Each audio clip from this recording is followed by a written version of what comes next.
Boom.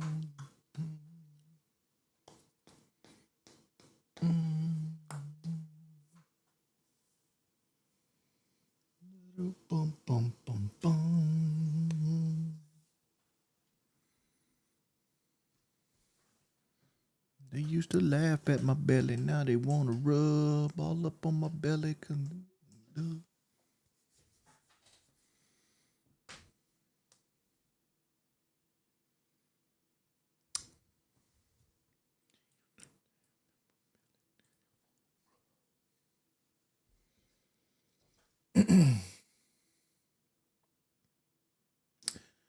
What up, everybody? Hey, chilling with guitar. How you guys doing? How you guys doing?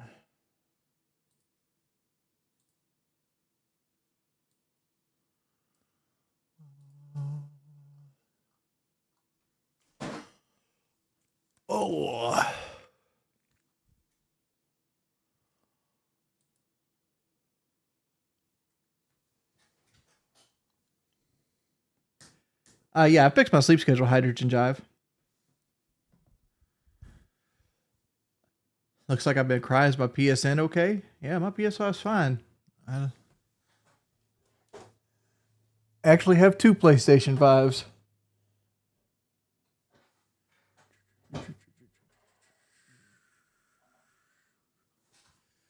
Look at there, messed my camera thing all up. Let's fix it.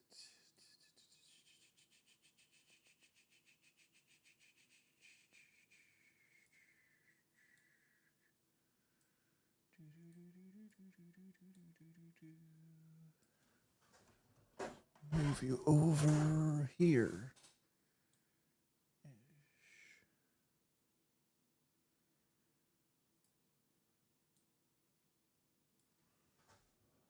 Are you not centered?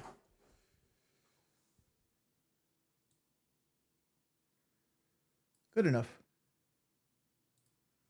Good enough.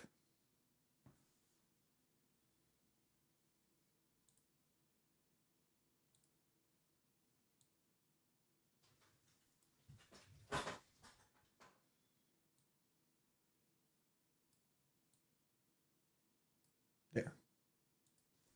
Good. Fat person right in your face. No, I have not figured out my EA account situation. I'm pretty much gonna have to wait until like everybody gets off the beta and it calms down.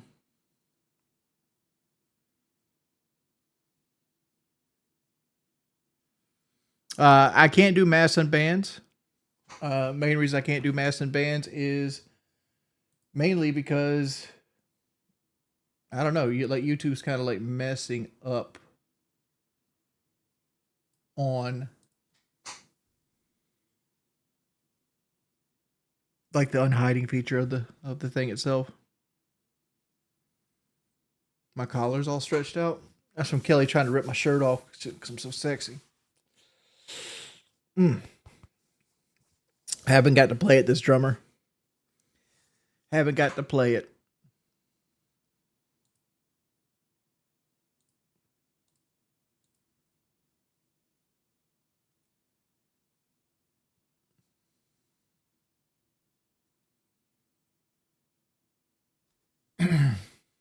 Hey, Cardo Gaming.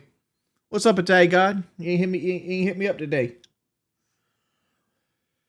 What's my sleep schedule like now? I fixed it. I get up around 8 o'clock, and I usually go to bed around 10. Hey, Chill, I appreciate the $10, man. Thank you so much. When did you lose your virginity? Oh, around the age of 19. I lost my virginity around the age of 19. Thoughts on the current state of Girl World? Don't know what Girl World is. Well, I know what it is, but I don't ever follow it. Girl World's like the people that kind of sit back and like live behind like Foodie Beauty. And I haven't heard anything about Foodie Beauty since I left Locale Live because I don't really care about the Foodie Beauty drama. Play Red Dead Redemption 2 again. Arthur and John are still the best. Can't you play a game like that? A chill game. Red Dead 2 is amazing. Skyrim Clips, thank you for the £6. I don't like the control scheme of Rockstar games. I don't really play Rockstar games. Well, do you think the Mounted Chalad mystery from G2I was actually a hidden map of the lost city of Atlantis? I don't know what that is. I haven't played. Last time I played a Rockstar game was Vice City and on the PlayStation 2.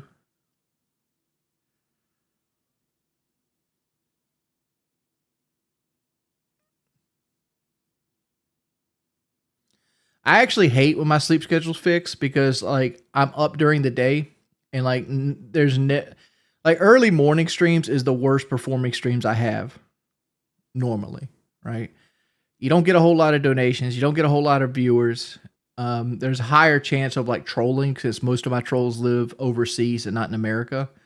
So like you get a higher chance of trolling, there's less monetary gain, and there's less actual interaction, and there's nobody to play with. So like in the morning times for me is a complete dead area. And I like to use the evenings to actually do gig work. So it's like, it kind of sucks.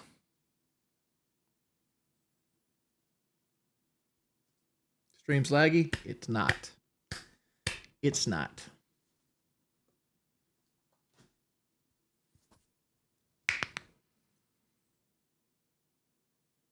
Hamburger Joe's, yeah, it's overpriced.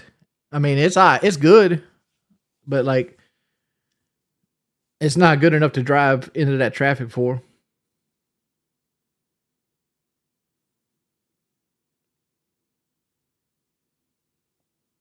Keem is going to have Hey Army and Lummox on locale.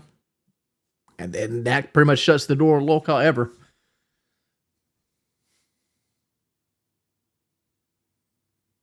Like Keem should be getting these channels off YouTube, not promoting them. This is the same thing PKA did. Promote troll channels.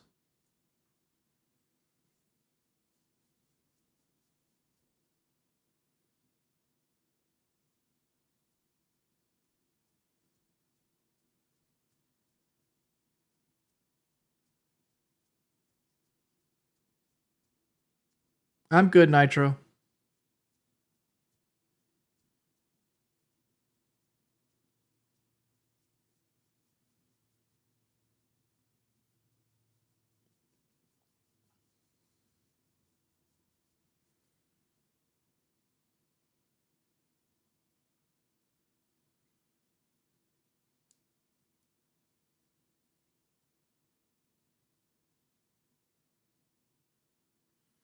I don't sit in my own misery. I'm actually happier off locale, dude. Like locale was mentally draining.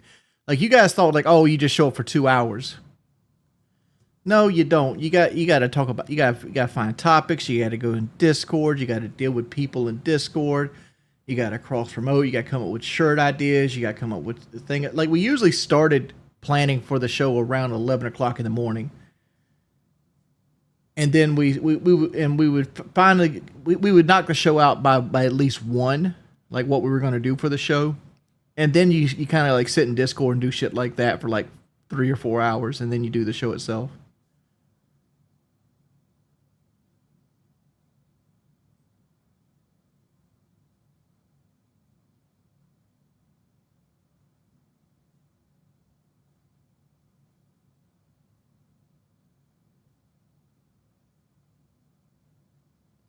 I mean, the money was worth it, but like I said, it's not for me. It's not for me.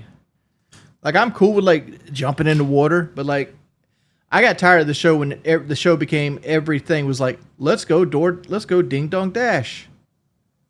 Let's go pour shit over our head. Let's put mayonnaise on our head. Let's put mustard on our head. Let's go lick windshields of trucks. You know, like it became. It wasn't for me, right? Like the only reason I stayed in as long as I did is because of the money.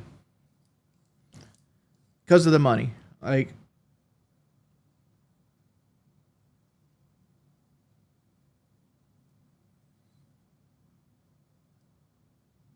nah. The Discord is the main reason I don't want to go back.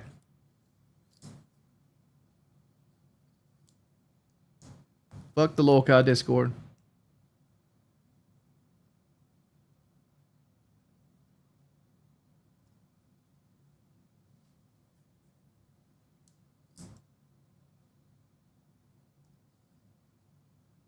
Yeah, I'll link my Discord. Yeah.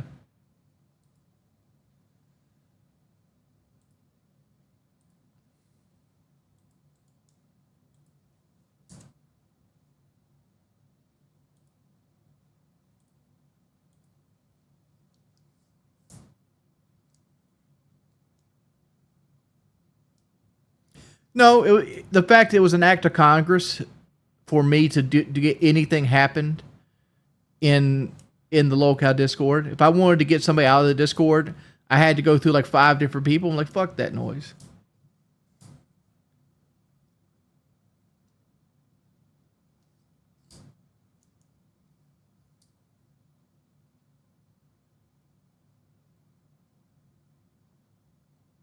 Pat Bell, you getting banned right now just for being a troll.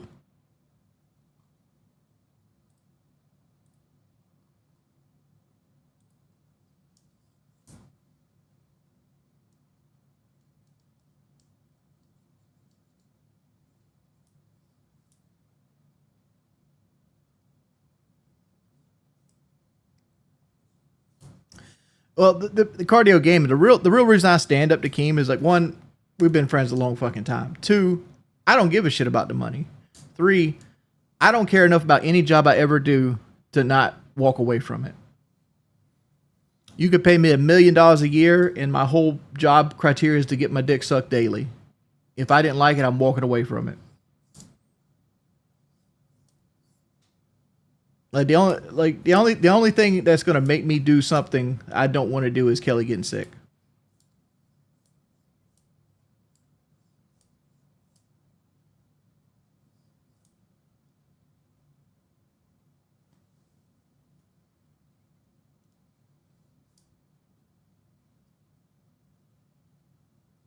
I care about money, but I care about money because money is the only thing in this world that will keep people from messing with you. I only care about money enough to so people don't bother me. Like if the lights and the internet stayed on and food was given to me for free, I would care less about money.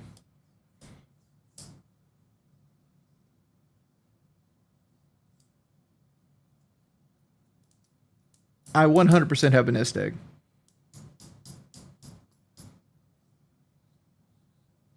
Hey, chill. Thank you for the donation, man.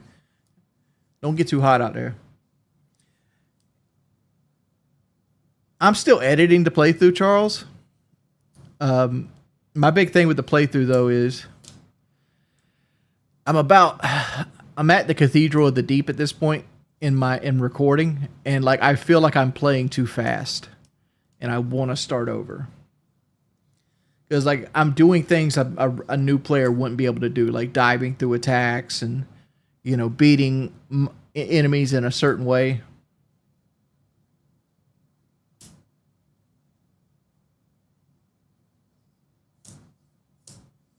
All right, go ahead and ban Clint, please.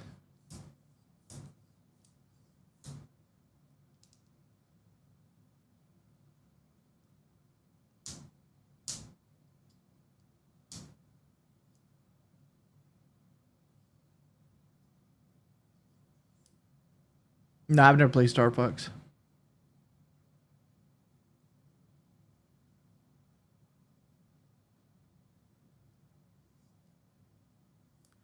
I'm trying to do a Dark Souls 3 walkthrough video. I mean, I'll kind of show you guys what I got so far. Like like like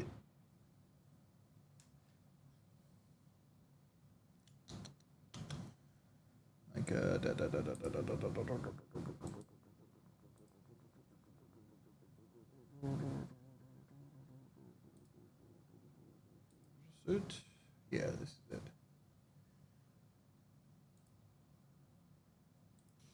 Greetings. How's everybody doing today?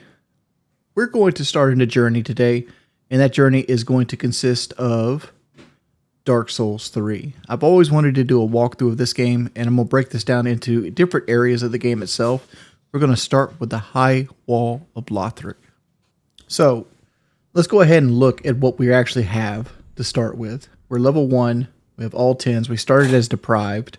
I ended up spending all of Udex Gundyr and like the Crystal Lizard souls on just getting the chainmail armor. I also bought a short sword, and I picked up the East-West shield outside of Firelink Shrine. I ended up getting most of everything out there. So let's go ahead and look as we cast out into the high wall of Lothric here. Nice, beautiful vistas. This is no sweeping vistas, kind of what Dark Souls is known for. Beautiful games.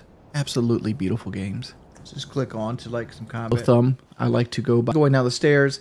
We're going to see the halberd guy. It's going to lag a little bit here, mainly because it's 4K video. But as soon as he does that swipe, he's a free backstab. You can just dodge through it, or you can just do what I did right there. It's super slow. These guys are new player enemies. But let's talk about the Great Axe guy. Great Axe, he always does a jumping attack. Like 90% of the time, his opening attack will be a jumping attack. And this is no thing. This right here, just gotta roll through it, backstab. You can charge an R2 here, or you can just stamina him out. Enemies have very low poise in Dark Souls 3, so generally stamina is a really good level up, which I don't think we do any stamina level ups in this section. I think we concentrate more on like weapon requirements than anything else early on. Coming down here, generally I have a rule of thumb I like to go by when I'm actually playing Dark Souls.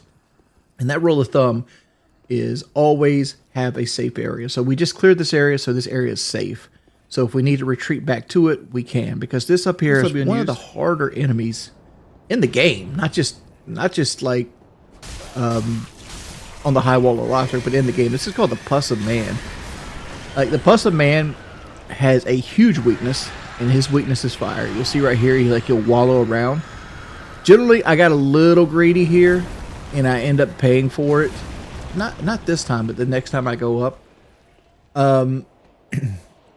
But like once you like run away for the first time, it's kind of hard to get back up. He kind of like sits at the top of the stairs. But I've always had a huge trouble with actually like I've always had huge trouble with this guy like dodging his attacks. I've never been good at dodging Pus of Man attacks. But once he's on the stairs, after about 15 seconds, you can actually stun him again with fire. That's what I was actually waiting on to like get his fire down. But after that, you get a Titanite shard and an ember. So like the firebomb usage is worth it. I also bought a lot of these firebombs from Firelink Shrine. So right here, what I want to show off is there's a small percentage chance that when you kill enemies, you get your Estus Flask back. As you see, I just did right there. Even though I'm going to sit at the bonfire again, I just wanted to show that off. This is going to happen again. So let's go ahead and jump back to the bonfire. So we made it back to the bonfire now, and I'm looking at the longbow showing out it's got 14 dex requirements. So like what I want to do is I want to gain a little bit more souls. So I'm just going to go ahead and clear out the area in front of me and get the binoculars. And our goal here is around 4,000 souls is what we need. We have a few soul consumables on hand too. I probably could get away without this, and I do a little overkill here, soul-wise.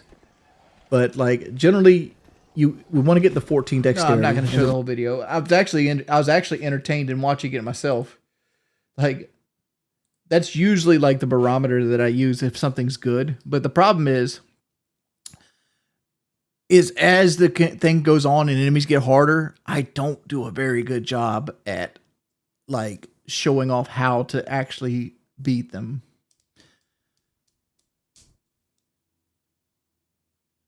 Yeah, I edited this. I mean, it's in the editor right now. Like, I'm not finished with that video. Like, the idea is, like, I'm going to edit in, like, enemy weaknesses. Like, for example, like, Vort, which is the Vort of the Boreal Valley. Like, I haven't got to him yet, but he's in that video. He's weak versus dark. He takes 50% more damage to dark. That's why you get the dark axe from the Mimic in the High Wall of Lothric. And I'm going to, like, show Vort's stats up on the screen. Show like 50%, show me using the dark axe against him, and how good it is, and how you should use like the green blossoms to your advantage in the Vort fight. Shit like that, showing off like how to get around the Lothric Knights with their shields, and how two-handed is actually the way to do it. Carrie Copper, have you even your Dark Soul or low effort? It's easy to see why your channel fails, still doing the same thing the same way you did 15 years ago.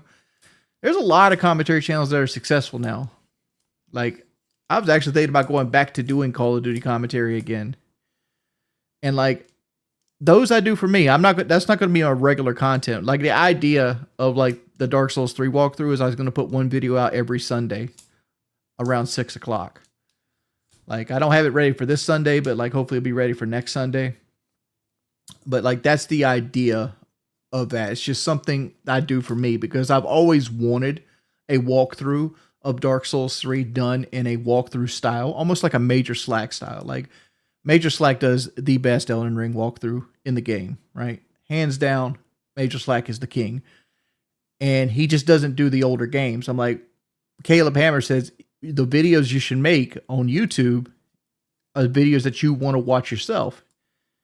And that's what I want to watch myself. Like, I want to watch Call of Duty commentary. Like, you know what I do to get myself hyped up for Call of Duty right now? I watch fucking Thunder Toro.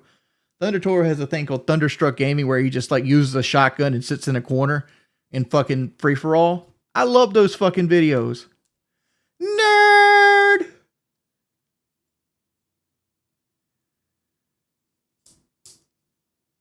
You know, like to me, that's fun. I like that section of YouTube, right? You want to call it low effort. I mean, it's low effort, but you know what? I don't want to sit here and beat Liza P with like the fucking secondary weapon. Like, who gives a fuck, right? Like there's people that already do that and they do that well. Like Scumnut has like 4,500 fucking YouTube like stream viewers every time he streams, but he can beat Elden Ring with like 4 bosses at one time. So like he's fighting Godfrey the Grafted and there's 4 of them. It is what it is.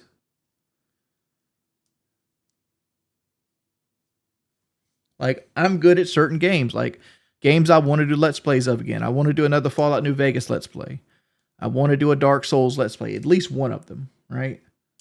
I want to do a Let's Play of one of the BioShocks again. Like, you know, shit like that. Like, but I know that that can't be like I know that can't be the whole encompassing part of my channel. That's got to be something I do for me, right? You just never finish this stuff, bro. I guarantee you this, Jared Robbins.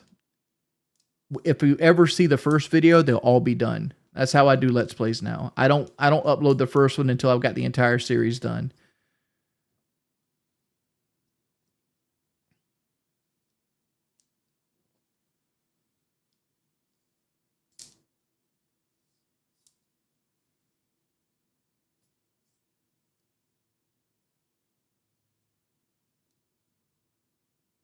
My Oblivion walkthrough? I actually don't like the Oblivion game. Hey, Corrosive. Did Corrosive donate? Let me go check. I'm sorry. Let's see. Corrosive, can we get robot wings? Yeah, I got you. Robot wings. War of the Worlds with Ice Cube is a spectacular movie. Don't look at it like it's a bad movie because an entire military offensive happens in the span of 20 minutes before his girl's Tesla can make it to a building that's 19 miles away. There you go. Robot wings. Wojo, thank you for the $5. Chatting streams are boring. Play some Battlefield or COD or what you're here for. Nobody wants to hear you about how hard your life is working 2 hours a day. Gary Copper, why do you hate so much? You hate so much.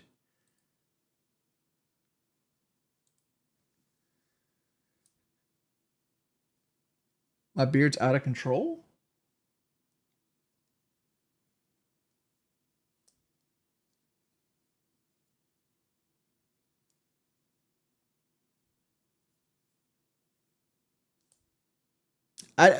Did you have you guys seen that movie War? They remade War of the Worlds with Ice Cube, and he's like a domestic terrorist analyst, and like he has access to all the cameras and shit, and he's like locked into it.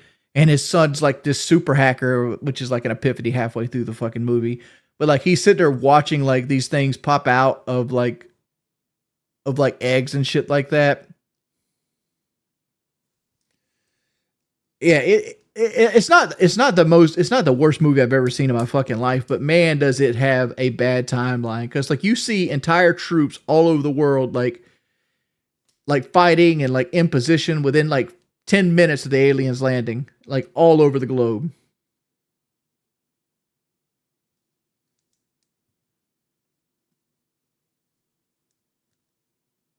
You want to see weapons? I want to see it too, but the problem is convincing Kelly to go see it.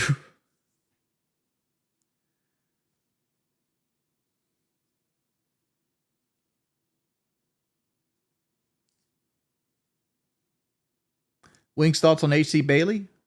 Great Let's Player. Like he's an under like it pains me to see HC Bailey struggle to get 100,000 views, 100,000 subscribers, because like HC Bailey is the king of Final Fantasy Let's Plays. I could tell you what Weapons is about, but like it would ruin the movie for you, because Weapons is like a book and like a movie script has been floating around for about 5 years or so now on the internet. Mr. Wings, is it true Kelly joined Local Discord and Keem is trying to bribe her with a new truck if you come back to LCU? I don't know if she is she getting her new truck? Shit, I'd rather Keem pay for her new truck than me.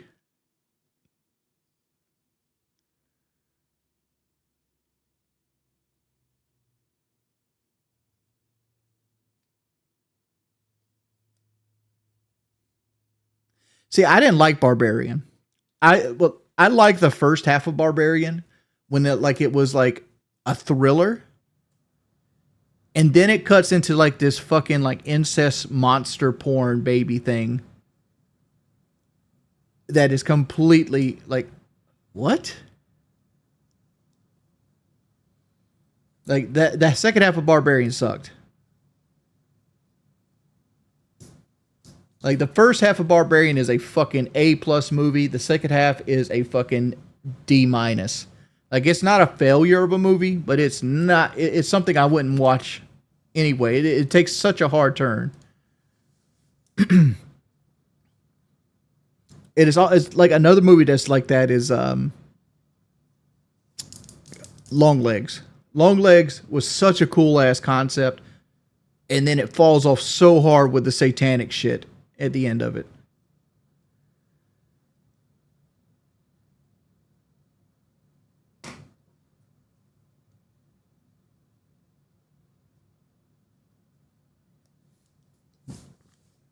Like I want to see Monkey, but like they make it hard to see Monkey right now. Like they want you to pay for it, other than like a subscription.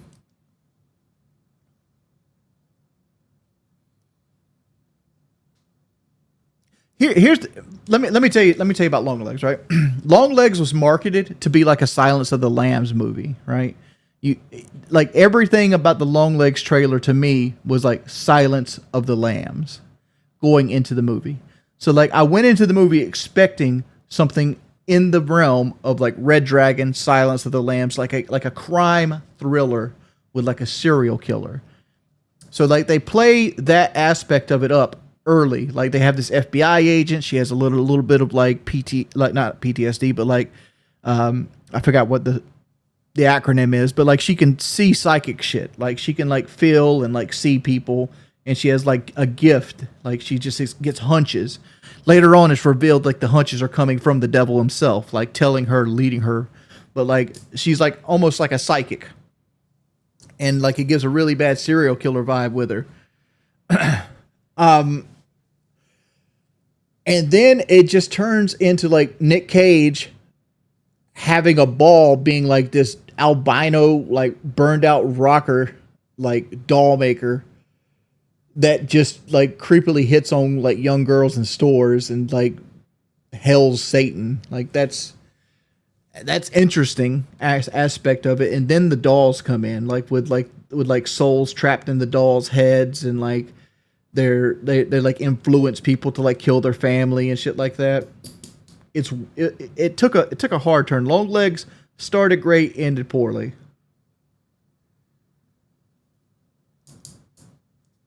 No, Nick Cage is not a demon, but Nick Cage is being influenced by the devil in the movie.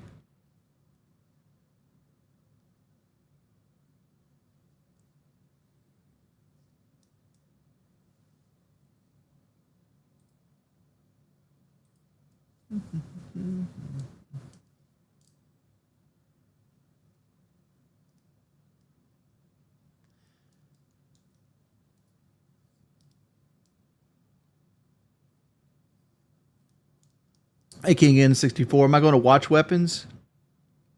Depends if I can convince Kelly to watch it with me or not. Because like Kelly would get upset if I go to the movies without her, but at the same time, she always complains that I pick the movies I go to the movies to see, and we never go see what she wants to see. So I kind of feel bad suggesting to go to the movies because she wants to go see shit like The Forge, or like what was the other one? What's the other one she wanted to go see?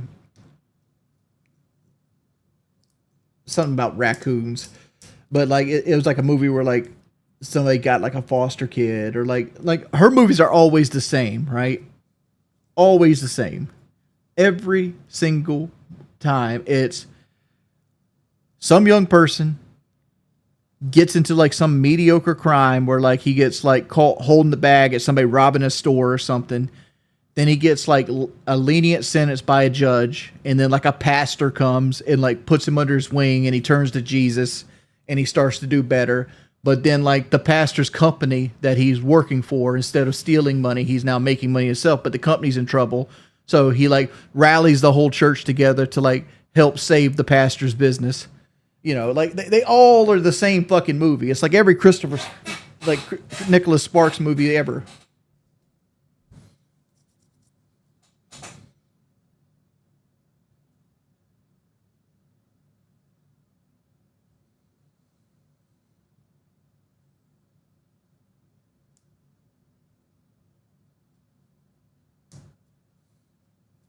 And as for all the people talking about like my Battlefield account, I don't care, right?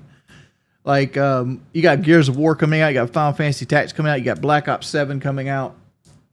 If I can't get EA to give me back the account I can prove I own, I won't play the game. It's that simple. If or I'll just buy it on Xbox. My account's linked on Xbox. It's no big deal. Hey, great Pidgety. High Wings Weapon was really good. What if you picked the movie and then Kelly got to pick? Come on, Pidgety. Thank you for the $10, but Pidgety, as a woman, you know the answer to what you ask women if where they want to go eat, right?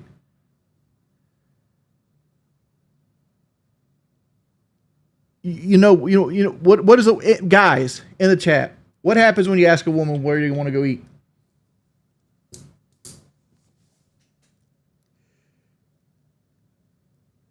I don't know.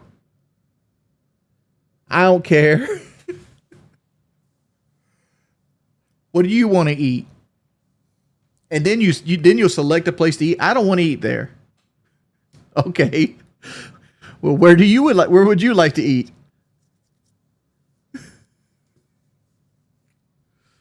Like that, like between like where to prioritize bills and where to eat at is almost 50% of marriage.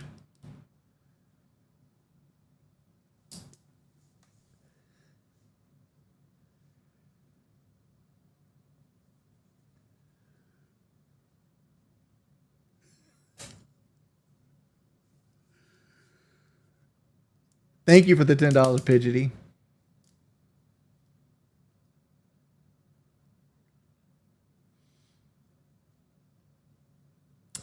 King N64 King N64 is giving the big tips here. The secret is like the choice is tell them that they got their favorite food here. My wife's favorite food. What is my wife's favorite food? I know it's ice cream. Ice cream is my wife's favorite food. I'm wondering what her favorite food would be outside of ice cream. Like I want to say it's boneless wings, but she would tell me I'm wrong.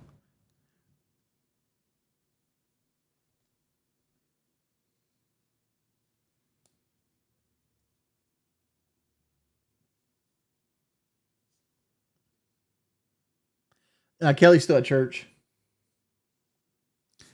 Kelly's still at church.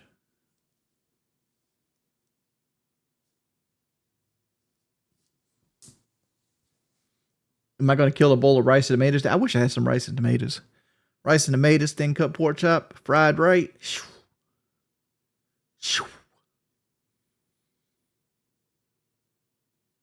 Why don't I go to church with her? Dude, church is so boring. Like, here's the problem with going to church with Kelly is Kelly is like the Sunday school teacher for like the little kids. So like she has to go off and like do Sunday school, and I have to sit in adult Sunday school. And adult Sunday school is basically like watching Fox News. Like literally they talk about Trump for like 35 or 40 minutes without saying Trump, right? Because like you got to separate religion and politics. So they'll say things like the right candidate, just make sure we got to choose the right candidate that goes with our best wishes. And like that, and like this candidate's policies are helping us this way. And this is how it relates to the Bible. It's like, oh. So I'm over here on my motherfucking phone like this. And then Kelly will come back in and scold me for being on my phone while I'm in adult Sunday school. And they sing all the fucking time. All the time.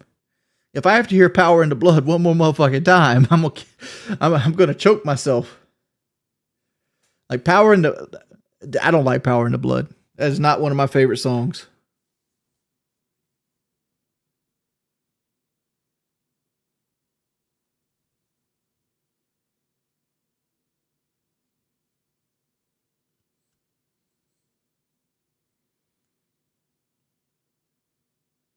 Well, go to YouTube and like listen to Power in the Blood. I'm sure somebody has a verse of it out there.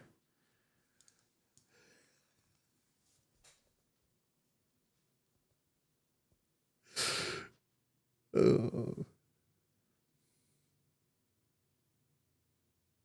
I'm just not a church guy. Even when I was religious, I hated church. Like honestly, like I went to church because it was like a social norm when I was religious.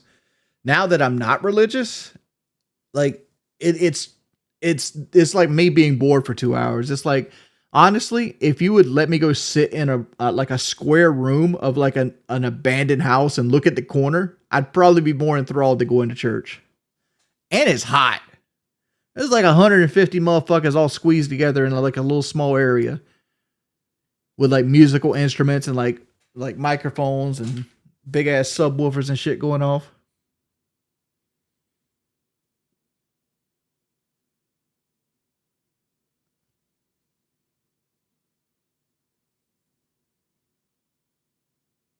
It's not that they don't have AC. The church has 100% got AC.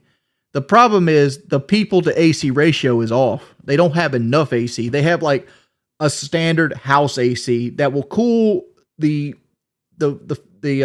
church hall really well if there's like 6 people in it.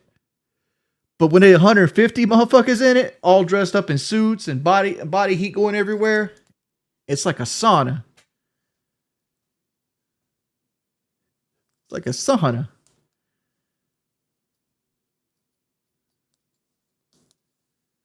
Oh, your Freezy Pop is on to something right there. Because like, I'm almost 40, and when I entered a room, I brought the medium age down considerably.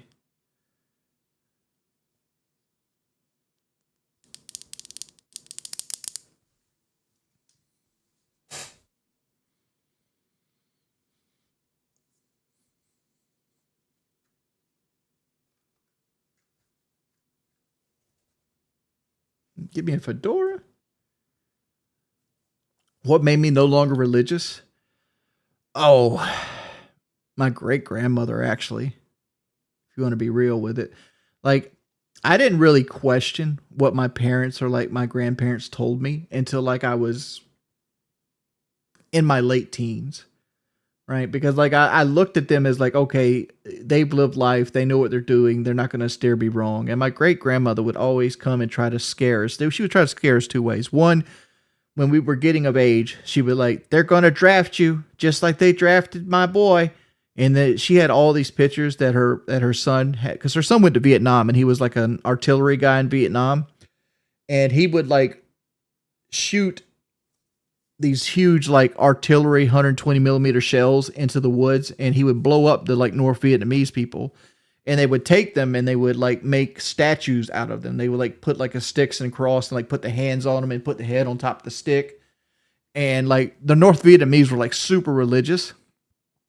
And if you put these totems out like with their their friends and loved ones' bodies, they wouldn't attack in that area again. So like they would create these totems.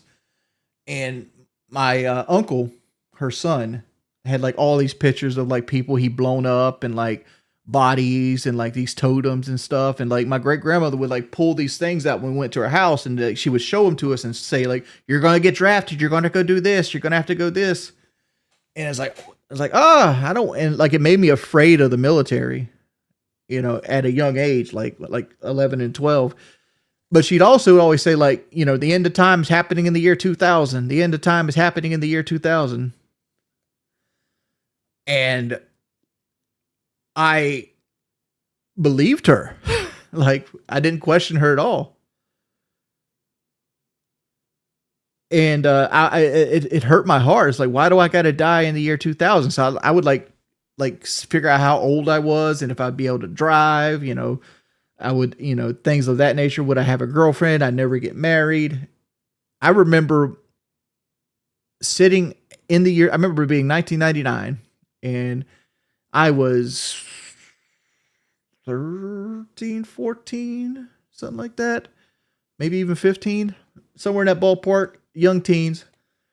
And I remember it being like 11:30. I remember the TV had like the Nickelodeon, like, Kids Choice New Year's party thing happening or something like that. Countdown. And I remember looking out the blinds, just peeking through, like, I wonder if the sky is going to turn red. And I waited for like the sky to turn red and like all the shit and like Revelation to start happening. And it never did. Nothing happened. Y2K didn't happen. The sky didn't turn red. Nothing happened. So it made me start questioning. Like I started questioning, like if that wasn't real, what else isn't real? And around that time, you started getting into the internet. And you started getting people like Carl Sagan. You started running into people. God, who was some of the early people? Like I can't say Aaron Rod because I don't think he was one of the originals. But like I'd have to look their name up. Like Hitchison, Christopher Hitchison was one of them. You start finding those type of people and you start seeing the lectures and things of that nature. And you start creating your own opinions and you start like, all right, well, this is what these people say. This is what these people say. What do I really want to believe? And you kind of you try to form your own opinions on where that is.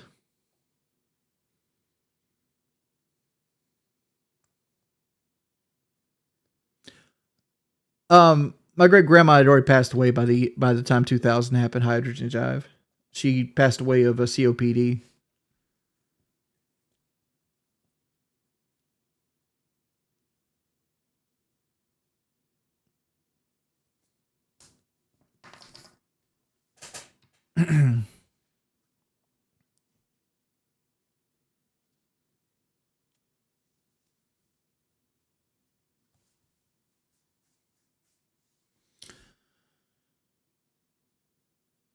Which religion is the correct one?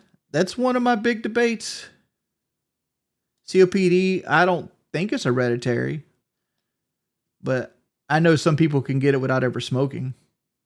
But I'm not a medicine guy. Like I don't know very much about like health. Like I know just enough to be like, okay, something's wrong.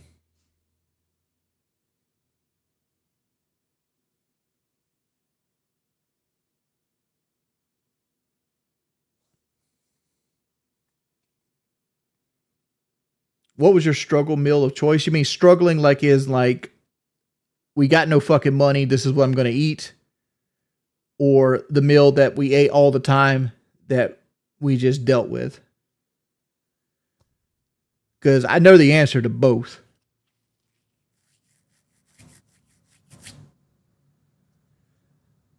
Well, our struggle meal was fucking spaghetti. Like like spaghetti. My mother would cook spaghetti every Monday, and she didn't cook like regular ass spaghetti with like ragu and like some noodles you get at the store. Nah, we was broke, motherfucker. we was hand to mouth for the longest time because my mother was like on one income with two kids, and we were living in the projects. So she would get like the cheap like Food Lion noodles, which is what you normally would get, but she wouldn't get like the regular ragu sauce and like a piece of hamburger meat. She would get like a can of like sauce in like an actual tin can, and it had a white label on it, and it had the meat and the sauce in that can together, and she would put it in the microwave and she would dump it on the noodles. That was our meal for and she would take light bread and put garlic over the light bread and put a piece of cheese on the light bread. Like that was our Monday struggle meal. And my favorite like broke person meal was hot dog spaghetti, ramen noodle spaghetti. What we would do as kids is we would take like we'd get these packs of ramen noodles you can get back in the day for like 20 cent, 25 cent a piece. And you take the seasoning packet and you take that out and you put the ramen in a pot of hot water and you put all the ramen together. And then you take like a Jesse James hot dogs and cut a couple of those up, and then you put ketchup over it and you stir the ketchup into it. And then you put like some black pepper and salt.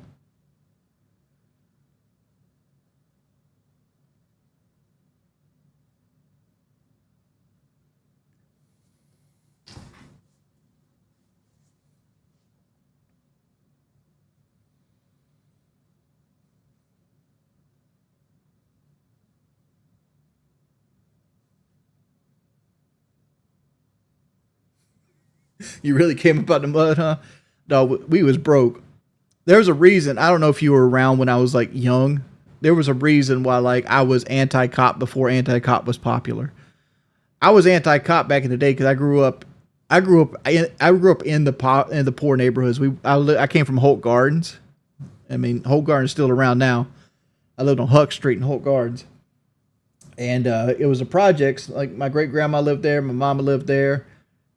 We lived on the cul-de-sac, and I remember my mother trying to build her credit. She got a VCR that for like $150, and she took a loan out for it.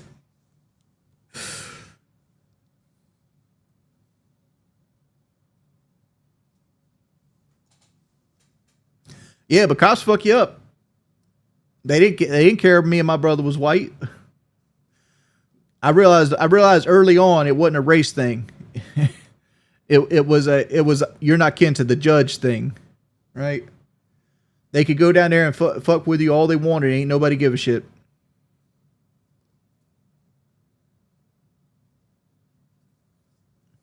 It ain't black and white. It's rich and poor.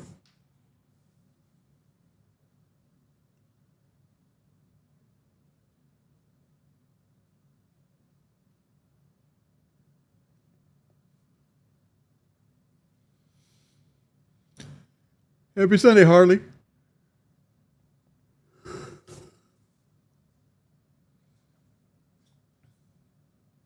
But I'm not frowning. Here's me frowning.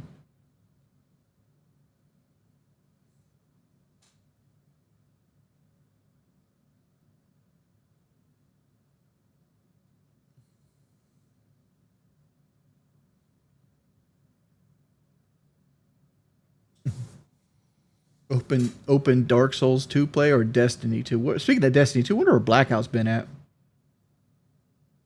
Dog, I didn't know what to do. Well, I can't say anything about the YouTube checks because like my mother instilled a work ethic in me early on. So like by the time I was 19, I was paying for this, right? Like I started paying for this house when I was 19. I paid it off when I was 32. But like I was a melter, and I'd work 12s and I'd go to school for 2 hours. So I'd had 14-hour days for like 3 years. I was actually going to be a metallurgical engineer. But I was a crane operator on the melt deck of a foundry. I was making $80,000 a year in 2005, 2006. I had new truck, had my own house. What work ethic? I don't know if you guys remember, but I used to be the workhorse of YouTube. I used to make 3 videos a day, 7 days a week, 365 days a year. Like,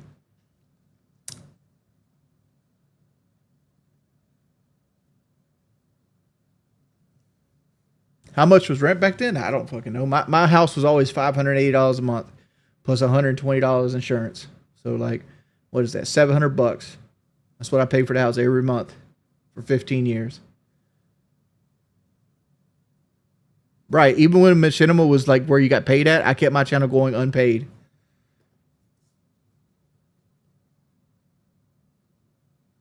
But even then, like I worked real jobs. I remember even when I first started working, my first job was at Movie Gallery, which is like a video rental store. I'd work Movie Gallery and I'd work Domino's Pizza Delivery.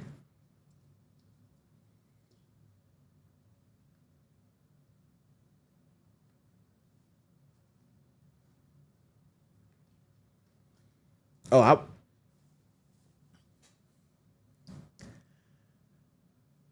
I mean, you could say I was living good, but I was miserable. I was absolutely miserable at the foundry. Like, it was one of those things that if you hugged me too long, I would cry. Like, I would break down and cry. Like, I was so miserable. Because, like, everybody would sit around. It was one of those jobs that everybody, like, you got a good job. You got a good job. You said, oh, you work at MechLash? You got a good job. And, like, you couldn't tell anybody that you hated your job because everybody wanted the job that you had because it was the place to work at. Right? And they didn't care about like work life relations at all. Like there was no such thing as like a work life balance at MechLash. You work 12s, 6 days a week. The one day that you had off, you pretty much had to adjust because you worked swing shifts. So that one day you got off, you pretty much had to spend the whole day trying to get adapted to a new schedule because you had to be in work the next day at 7 in the morning to 7 at night. I fell off of a. I was cleaning an inlet. You basically take this big steel paddle, like it's huge. It's probably 6 feet long, and you go out there and you beat like slag off of an inlet to make sure that it doesn't bust the spout on the melter. The smelter is made of like mitrosol. Think of it like Play-Doh. It feels and looks like Play-Doh, but it's a mixture of different chemicals. But it's fragile, right? And you use it to create a funnel to pour the molten hot metal into the holding furnace. But sometimes when the metal sits there, it cools, it creates slag. And you got to go out there and you got to beat the slag off so it got a nice, cool, smooth surface to pour so you don't bust the spout. So, Jared Robbins, I worked there 3 years. 4 if you count the temp service. And what happened is we had a new line come up and the melter wouldn't reach the holding furnace. So you had to put an extender on the holding furnace.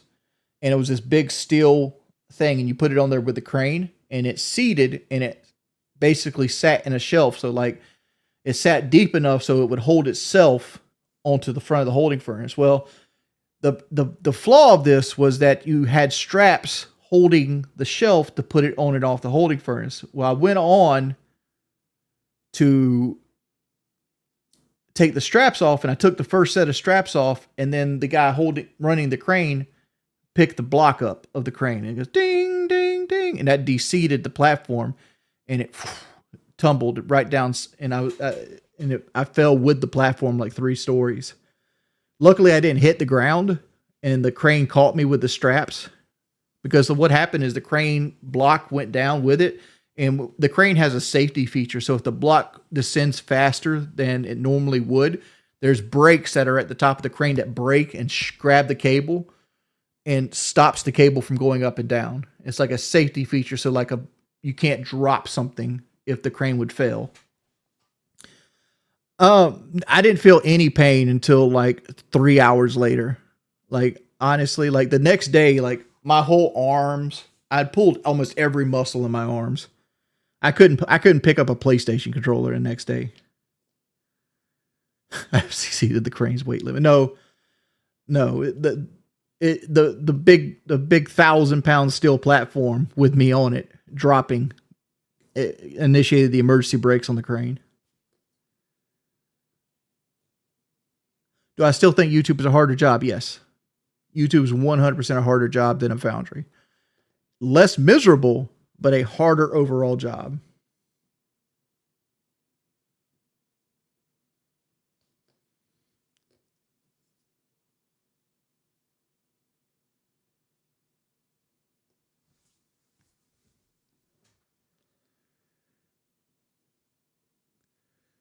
No, they actually that injury didn't lead me to YouTube. What led me to YouTube was the 2008 housing crash. Like shortly after that, I'm talking about 3 or 4 months. They made us paint everything, right? We came in, painted lines, we repainted everything in that building, and then they laid us off. And I said that in a way like, oh, they laid us off after they made us paint everything. They made us paint everything to keep us working. They didn't want to lay us off. But when they ran out of stuff to do, they had no choice but to lay us off because there was no work. All our orders got canceled. The way banks restructured their loans happened. MetLife is still operating now. Um, as, but they just couldn't afford to keep us working. Like there was just no work to have, and we were running 24 hours a day before the housing crash.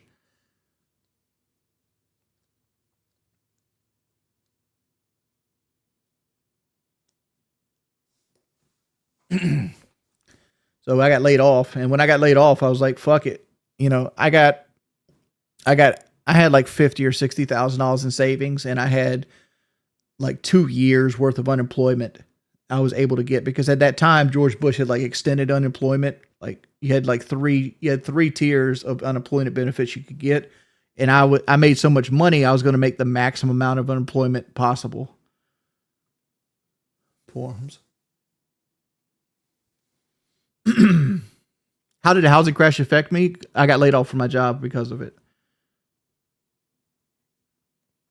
It also embarrassed me too because the girls at the bank I went to school with, and all of a sudden I'm showing up with unemployment checks, and I was so embarrassed because I still paid my house payment by hand back then because we didn't have like direct pay and shit like that.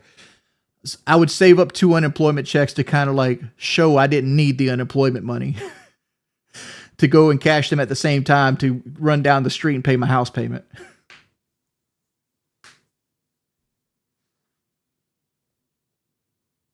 I know how to do some welding. Yes, I can stick weld.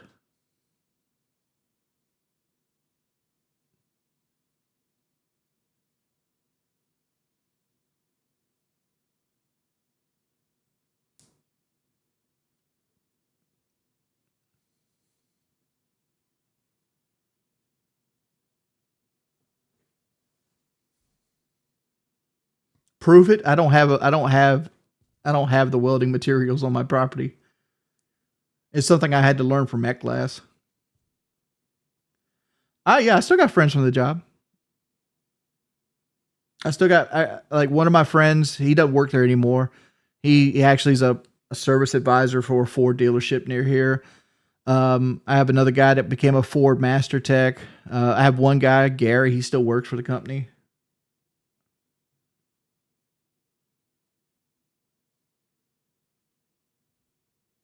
So you were embarrassed to be unemployed, but you still didn't look for a job. Honestly, I hadn't had time off in such a long time. I relished the idea of taking a couple months off and just playing fucking Call of Duty. So I did. I did. And like I started playing Search and Destroy like 8 hours a fucking day. And right after that, Modern Warfare 2 came out. And like me and like Z7 Taylor, we got together, we all got HD capture cards, and we were going like, let's make YouTube videos. So we all sat around, we made fucking YouTube videos. And he caught the like he caught the eye of Hutch off of like some of the ideas I was giving him. And then Hutch shouted him out, and he shouted me out, and like, everything kind of went from there.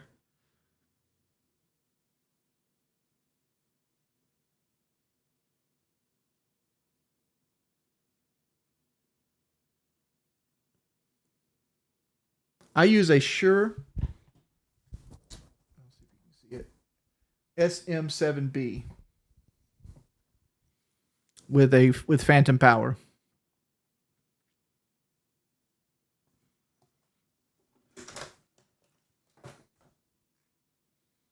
I can show you here. Put the cat cam on. This is my phantom power here. Microphone. There's me. There's you guys. And there's like Discord. Oops, turned the wrong camera off. I also have like this where I can like adjust the lights and stuff like this. And if I want to be like, A monster because I kick ass at Call of Duty. just stuff like that.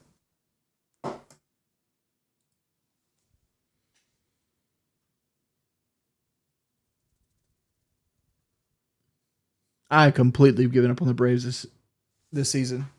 32 inches. I have 32. I have 32-inch 4K all the way around. My main monitor is an LG 32-inch OLED Ultra Gear.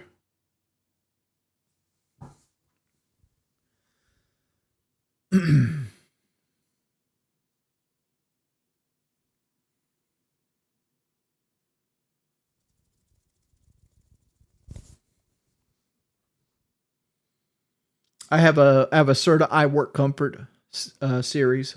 It's a 24-hour chair that designed for 400 pounds.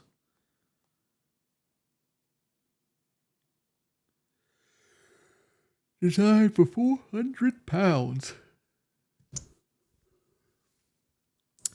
To me, the only benefit I've ever seen for curved monitors, Fila Sophia's, is that they don't get glare that much.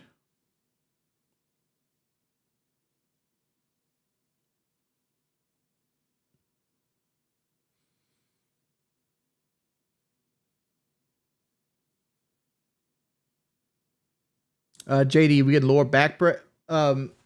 Generally, lower back pain can become from a whole lot of different things. I can't give you any advice on that, JD, because like sometimes your lower back pain can actually come from your thighs or like your hamstrings. Like your hamstrings can get so tight that it actually pulls down on your lower back. Other times it can be like you're not getting enough support.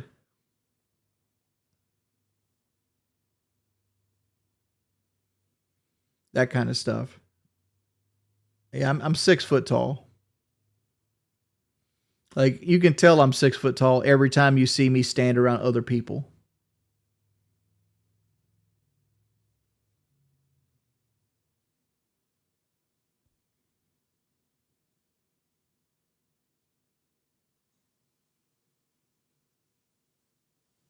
Have I ever shot tannerite? Like one of my best friends owns part of the company. Like what? Yeah, I've shot tannerite.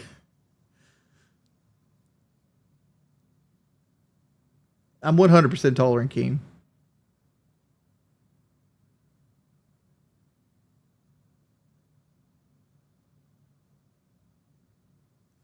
Well, I hunch over too because like generally you want to be able to stare in the middle of your monitor.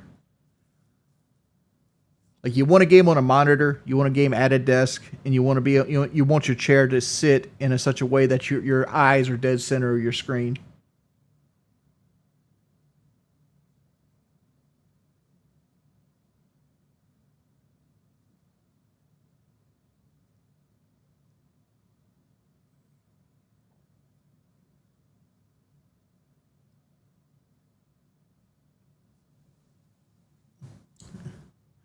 Yo, this is all I could give you.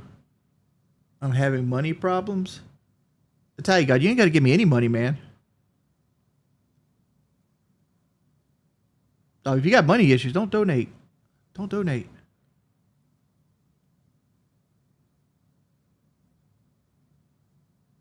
Like if you need, I can give you some of your money back too. Like you donated a lot this month.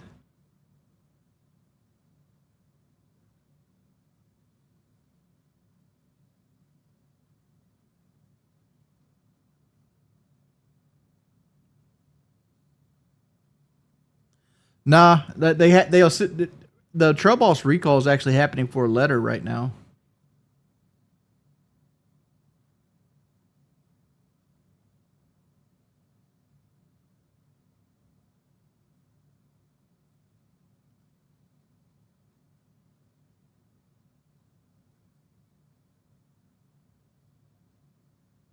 Like GM gives you a letter because they're doing it in tiers.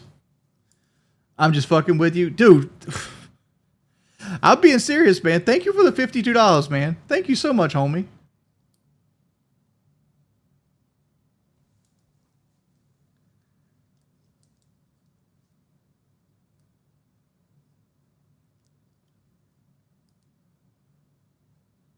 Yeah, Tag Guy's my boy. I was trying to. I was gonna jump up and try to get you to play Battlefield with us, but I'm like, it's probably too early.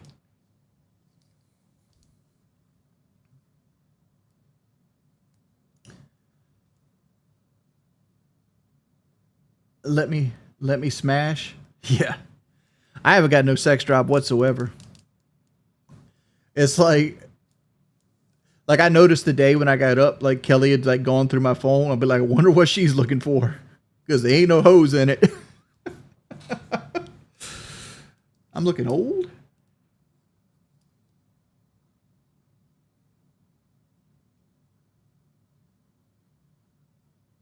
Speaking of hose, I got one messaging me right now.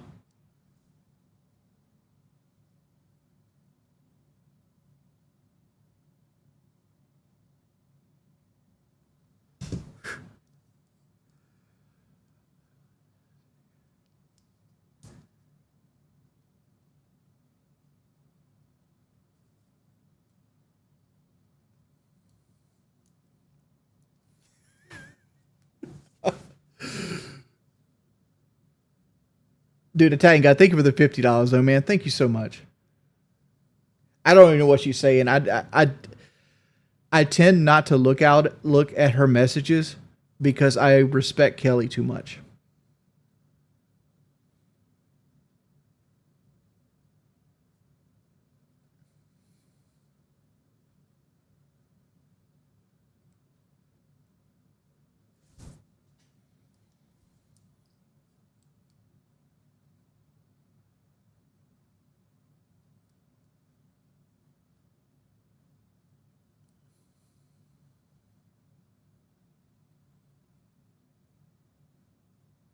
Happy Sunday. Hey, fine left. Nom nom. Hey, Wings, you're doing well from London.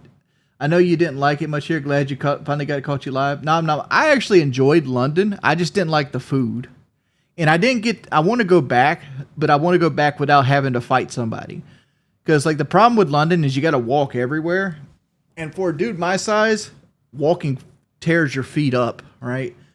Like I remember we walked to London Victoria and then we walked all the way up to the palace and around the palace and stuff. And then we walked to the House of Parliament.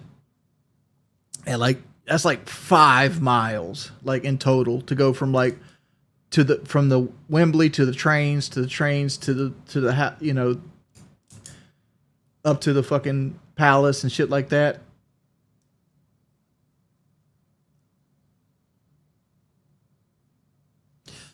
The trolls took my account. Well, they didn't take my account. They linked my PlayStation account to their EA account. And like I was afraid to do all that walking because we wanted to go to the Eye of London and shit like that. But like I didn't want to mess my feet up knowing that I had to fight somebody at the end of the trip. So I wanted my feet to at least be good and want blisters and shit on them. But I don't understand how people in England are get fat. Like you walk everywhere. I'm actually trying to get a dog to start walking with it. Prolific Flow. And like people have scared me off the German Shepherd. Right now I can't play at all. Like I can't get access to support to see if they will deattach the account for me. So like if I get Battlefield, hopefully it's crossplay and I can play it on my Xbox. My Xbox is already linked.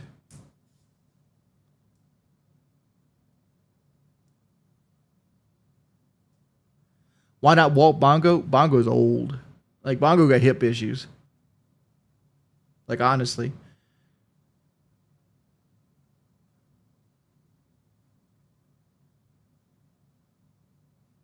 Well, I'm looking at getting a black lab right now named Okra.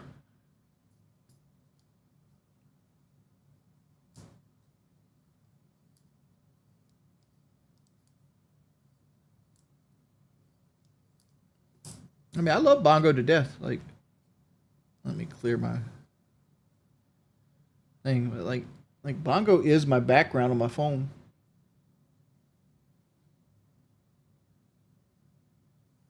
You know, stuff like that.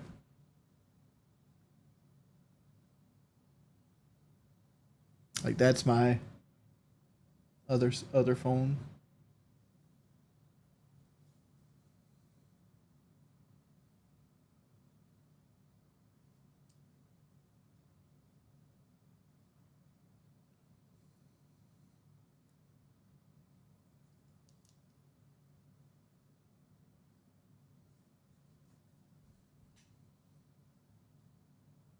You ain't see Tinder on my phone.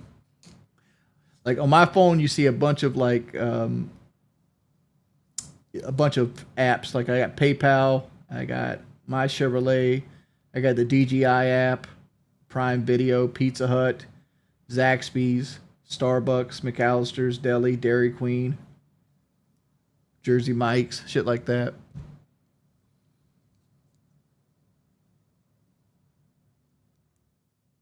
You will see chicken tenders. That's 100%. Why don't I get a treadmill? Because treadmill's fucking boring, right?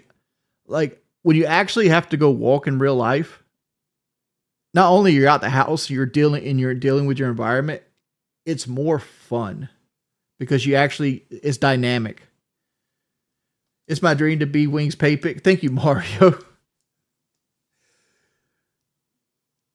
Dude, Tinder and Plenty of Fish. By the time I was getting out of Plenty of Fish and Tinder, it was one of those situations where like everything was a bot, right? What's my McAllister go to? Oh shit. You get the McAllister's Club, you get half the sandwich, and then you get like the potato soup, and then I get like the piece of bread that has a hole in the middle, and then you take the potato soup and you pour it in the hole in the middle of the bread, and then you like pull the bread off and like dip it into the potato soup, then you eat the half of your sandwich. That's the McAllister's go to.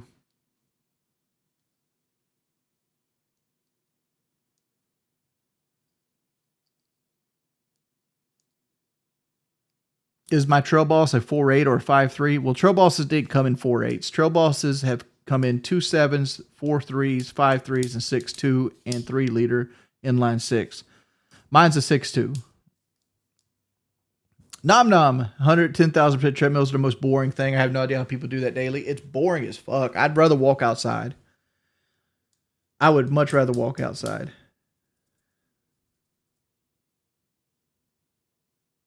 Like when I get on a treadmill, all I do is concentrate on like when can I get off the treadmill. Like I'll set like a timer for like 10 minutes, and like it feels like the longest 10 minutes known to man. But if I walk 10 minutes outside, it goes by quickly. You have to put premium in it.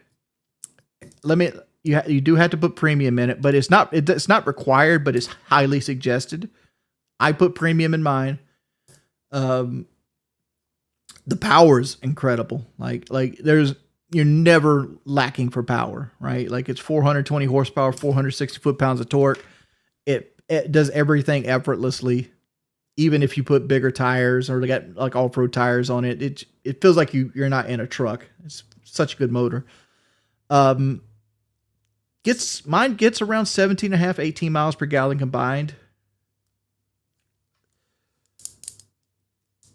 I mean, like, if I had to pick another motor for the Trail Boss, I probably would have went with the other premium motor, which is the Duramax. But I was scared away from diesel because the diesel has all these issues. Here's the thing with 93 octane.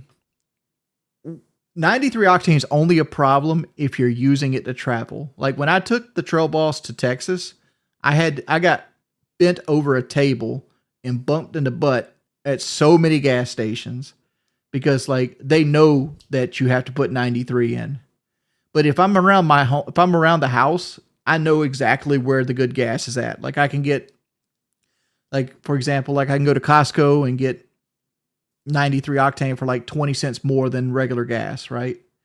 Or if I'm in a pinch and I want to, I can go to Murphy's and put my Walmart Plus in and get 10 cents off, and it's like 25-30 cents more than regular gas. Like, so you might pay like $5 to $7 more a tank if you're at the home. But when you're traveling with it, you're paying like $4 a gallon. especially the closer you get to California.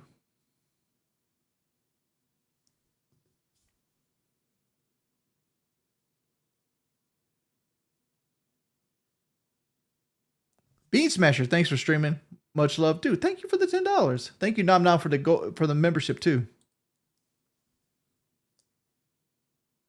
Do I miss the Mustang out in comparison to the Camaro? The only thing I miss about the Mustang in comparison to the Camaro is the Mustang has a bigger cabin, but like the Camaro, the Mustang's also easier to see out of. But the Camaro is a nicer car in general. Hey Cash, thank you for the 5.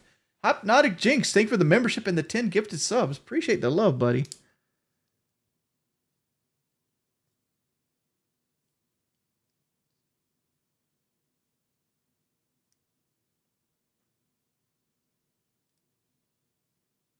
Let's go, Hypnotic Jinx. Why don't Battlefield beta on Xbox? There's crossplay progression. I'm probably going to do that the next open beta weekend. I'm probably just going to play it on Xbox if I can't get them to unlock my PSN. And I'll just do it that way.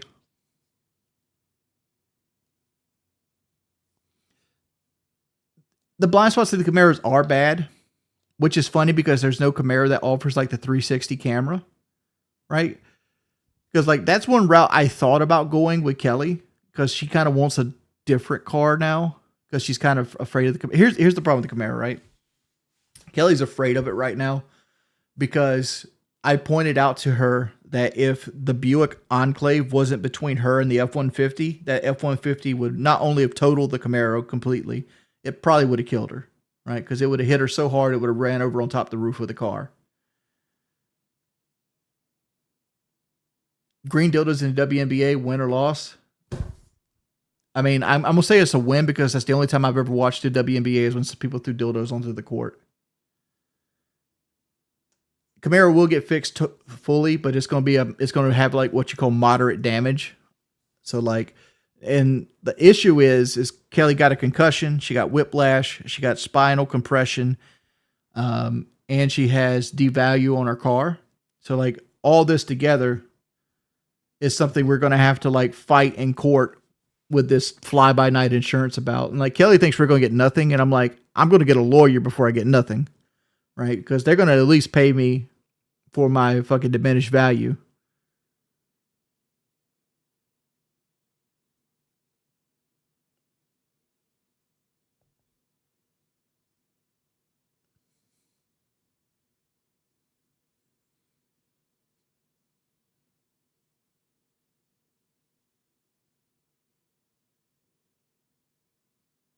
Basically, like if we wanted to trade in the Camaro right now, they're gonna lowball the fuck out of us. Like normally the Camaro would be worth about 16,000 on a trade in.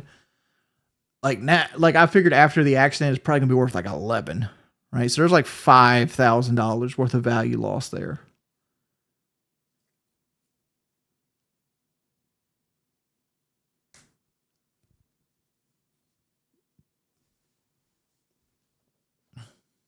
It's an LT. It's an LTRS with the Sun and Sound package.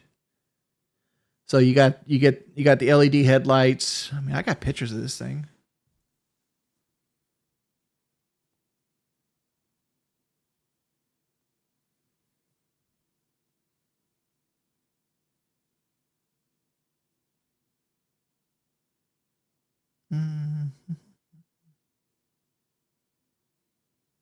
Let me find one real quick.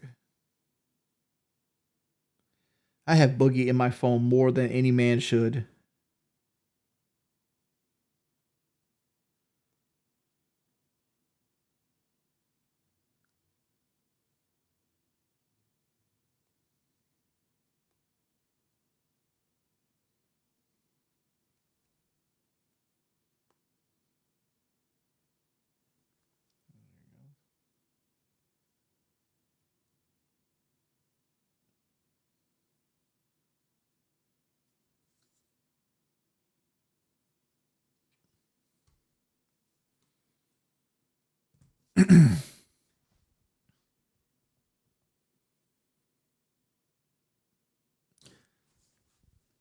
Yeah, it's the 3.6 liter V6, 335 horsepower with the 8-speed automatic.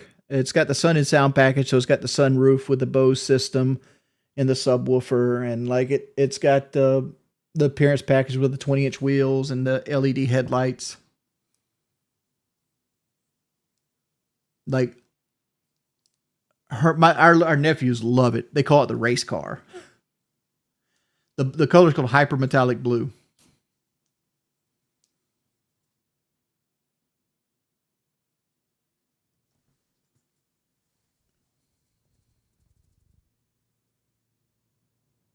Upkeep? No, it's not.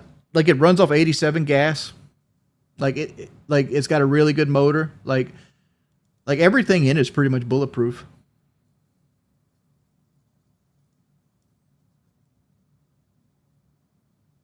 I'd love to be a car salesman, but the problem is I have a bad leg, and I can't do all the walking car salesmen need to do. Um, the Camaro, we have a wash. We generally keep a car wash package on the Camaro. We wash the Camaro every 4 days. We have a place here called like Scrubbies. You take the Camaro through, and then we go and we clean. We vacuum it out, and we clean everything, and we do about every 4 days. Because the whole point of the Camaro is to be a nice, sleek car we go to the beach in. It's supposed to be the fun car. So like the Camaro is always looking good. Like my truck, not so much. My truck is dirty as fuck right now.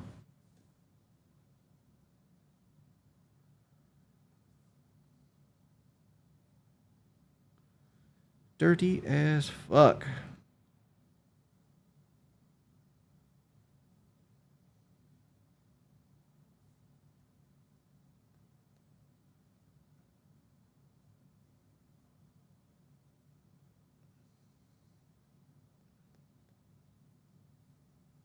I mean, like I got a commuter car.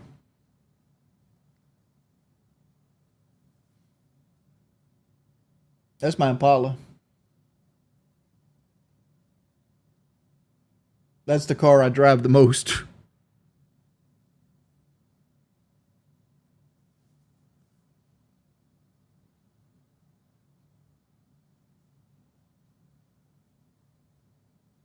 And then there's my truck.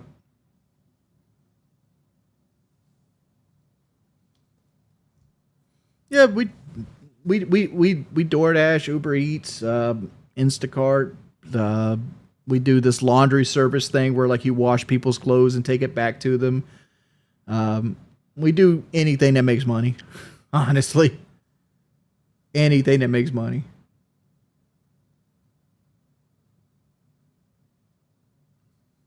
I paid $3,500 for that car. That car has probably made me $35,000. Hey, thoughts on changing the front rotors on a Jeep Grand Cherokee? I usually do pads on my own, but I haven't done a rotor replacement before. There's not much difference to the rotor replacement. The biggest issue with like doing a rotor replacement is getting the rotor off of it. And if you live up north, there's going to be a lot of rust. A couple ways you can do that. You can use like a piece of wood and actually use the power steering to like push the rotor off, or you could just like you can hit it with like a hammer. And if you have access to air, you can do an air ratchet, like an air hammer, that kind of stuff. But getting the rotor off is not that much issue. Just put the rotor back on. Make sure that you depress the pistons back in so the new pads clear the brakes. Like changing brakes isn't that hard. The only way you can mess up changing the brakes is like, I don't know, fucking like not cleaning the caliper slides or something. Dude, thank you so much for the $50 though. Thank you so much.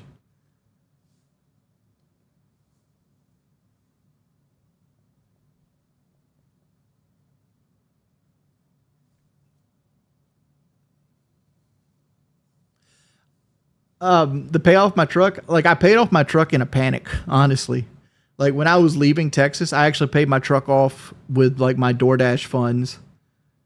Like like I owed $18,000 on my truck when I left Texas, and I thought I was fired, and I didn't know what my future held. So like I'm like, well, let's go ahead and pay the truck off. So I paid the truck off at the hotel that night.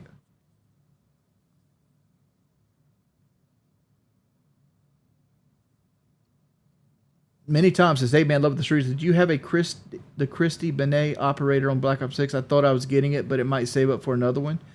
I only have I have like Frontman, and I have like the one that for the Palisade Fires. Final left. Did you really need help with a rotor? Like rotors, like if you could change the brake pads, you could change the rotor. Like you just put a new rotor on.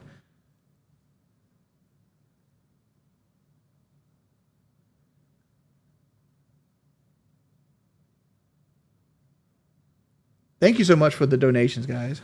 Appreciate the love.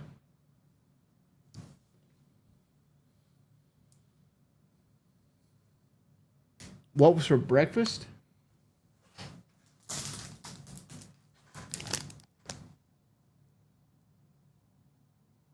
That was my breakfast.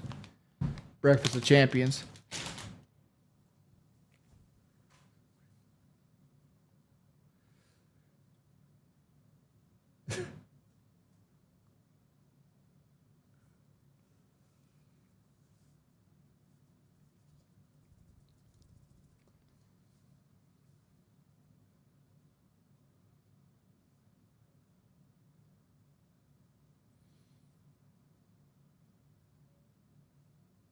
Yeah, I picked up on that too, Killmaster. That's another reason I don't like. I'm not interested in going back. Like I hated when he acted like I was just like a fifth wheel that they had to give money to. I don't care what Hey Arby has to say or Avery or whatever the fuck his name is. Why am I not playing Battlefield 6? I don't have access to it. There's an issue with my account.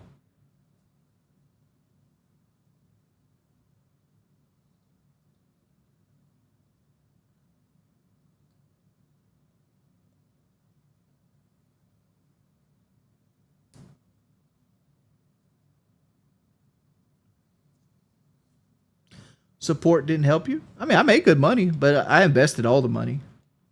Like, I made more than I deserve with Locale. But like, I've been saving money since 2015, and trying to make as much as possible.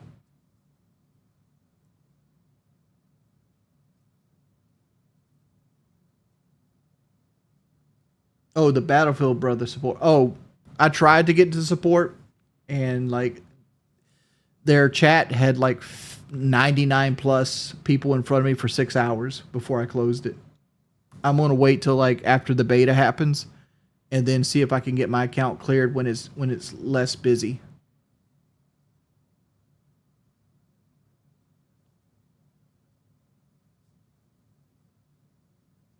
Because the problem isn't my EA account. I have my access to my EA account. But the problem is somebody else has linked my PlayStation account. Like the trolls stole my PlayStation account a couple years ago, and while they had access to it, they linked it to one of their accounts.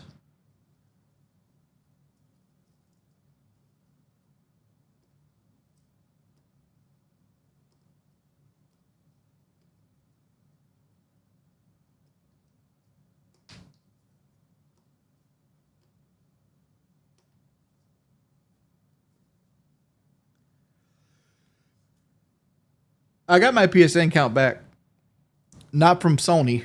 I had to I actually had to figure out what the trolls figured out. The way they got my PlayStation account the first time was through social engineering. Like they answered all the questions.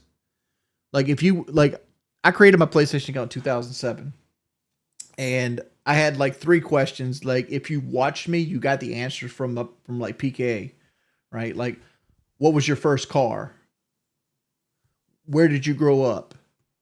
What was the name of your first dog? That kind of stuff, right? Like when I created these questions, I didn't have a YouTube, right? So like I didn't have a YouTube in 2007.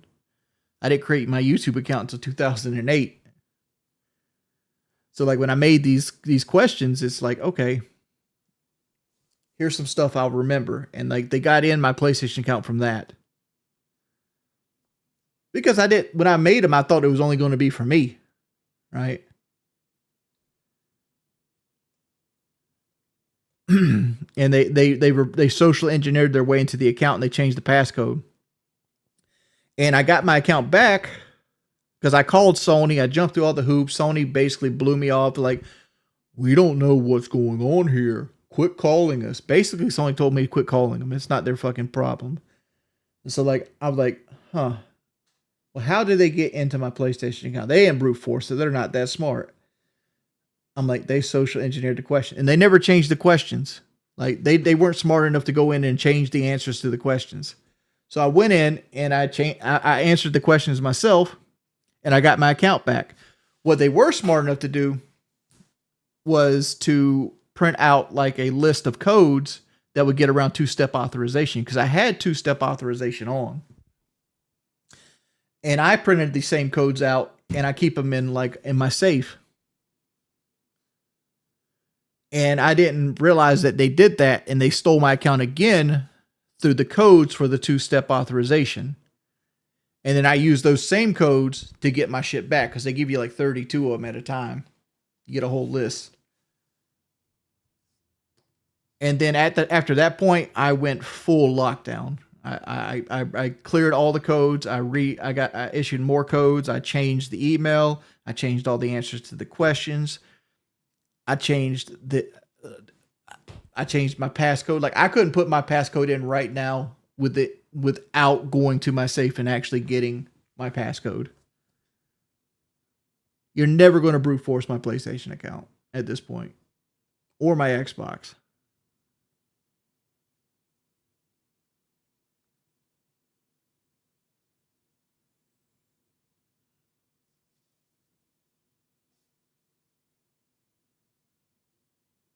Hey, thank you, Idiot Antics. I don't know what 75H and L is, but thank you, guy. What's your thoughts on clogged toilets? Shout out to Gangsta Grandma. I hate when the toilet clogs.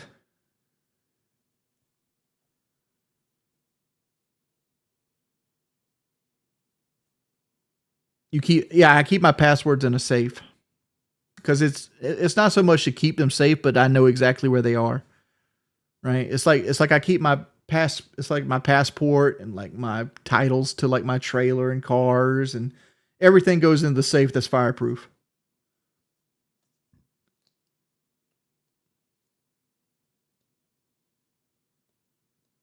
Trolls are going to try to steal the safe.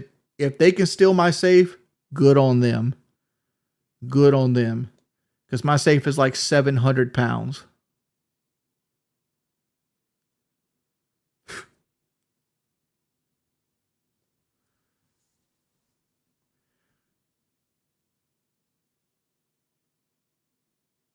It's one of those big like gun safe things with like the big spinny handle and shit like that.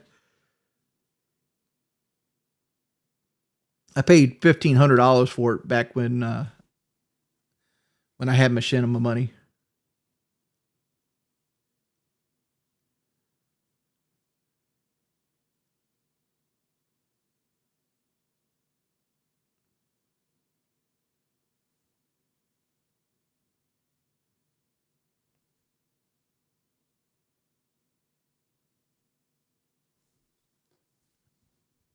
I used to keep my guns and stuff in it, but now it's just basically like a big fire safe.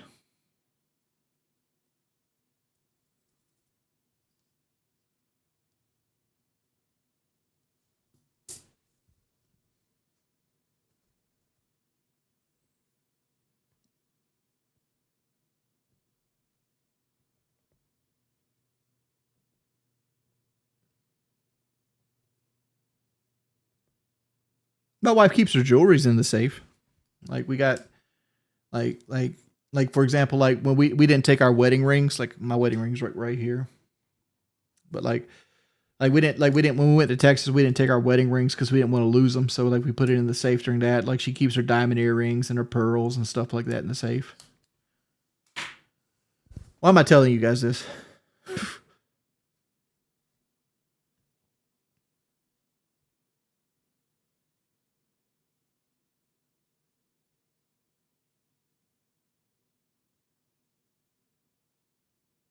No, I got something much bigger than a Ruger tucked under my desk.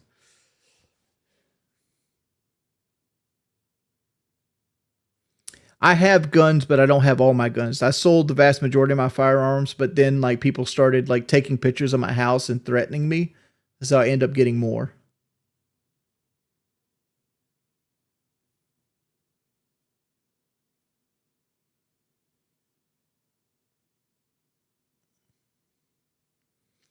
Right now, I have two guns. I have a 1911 and I have a 6 hour P226.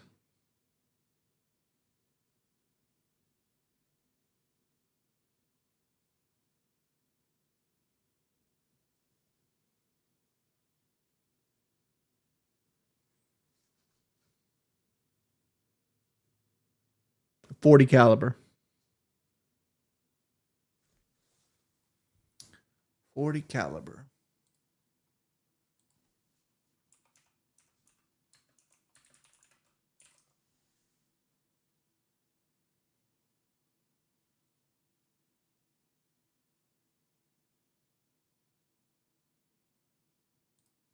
Computer, and you're going to be. Nope.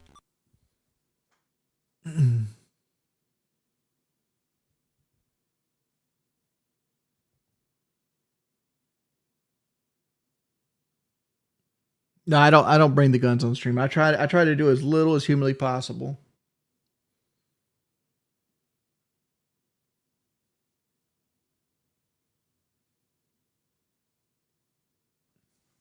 Yeah, my 1911's in 45 ACP.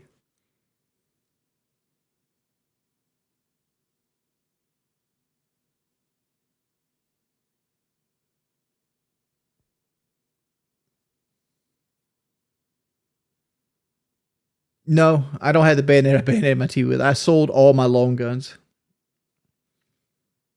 I sold all of them. Cause like, but I sold my guns more because there's a period in my life where I got swatted like 5 times, and like I used to keep like a army like a Navy SEAL like survival knife on my desk. I used to keep like a handgun on my desk and stuff like that. And I'm like, dog, I could get killed by somebody coming here thinking I'm a threat with a gun next to me. I'm like, nah, I got to change. This has got to change.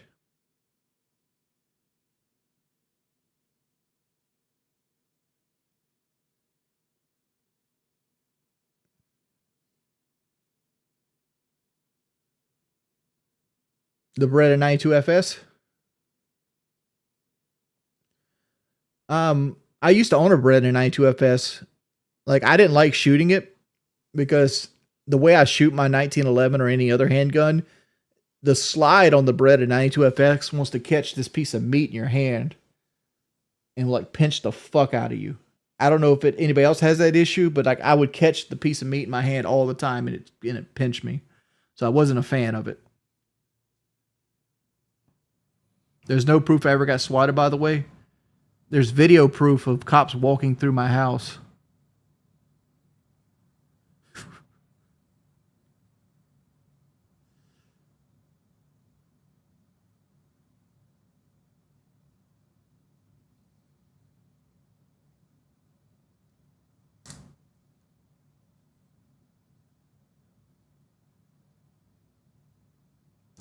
How's my wife? She's having car fever right now. Like she changes what she wants all the time.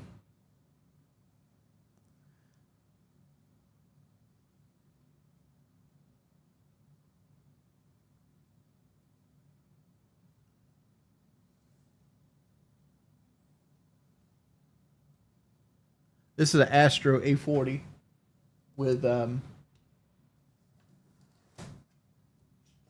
sound deadening, which I don't have the ear pieces on right now. Here's one of the ear pieces. The other one's over there. But like, you just take these off like this, and just now it's sound. Now it's that's what completely soundproof. Like it noise canceling. But like I have the noise canceling here and here, which I don't know why this is a thing, but like it's part of the noise canceling set.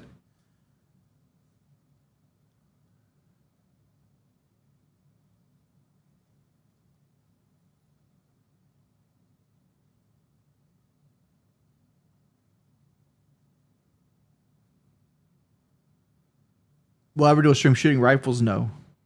Shooting guns on YouTube are super demonetized. Super demonetized.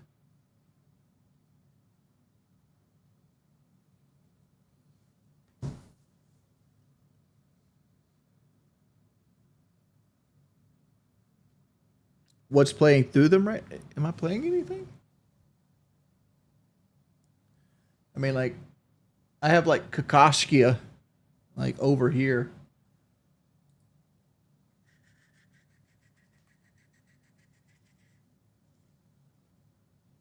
Play Monopoly. That's what I was watching before. I got on stream today. Like I was playing I was playing Diablo 2, leveling my druid up and watching people play Monopoly.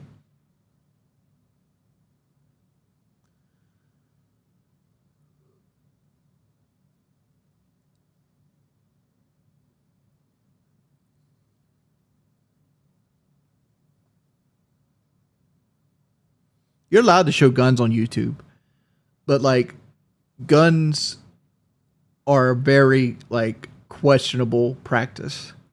Like I know like they've demonetized a lot of gun channels. How old am I? I'm 39.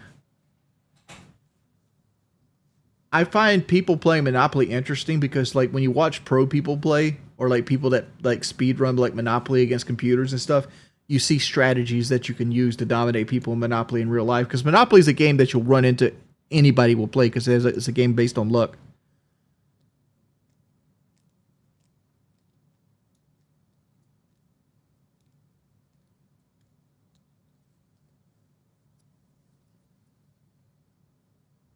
Yeah, there's professional Monopoly players.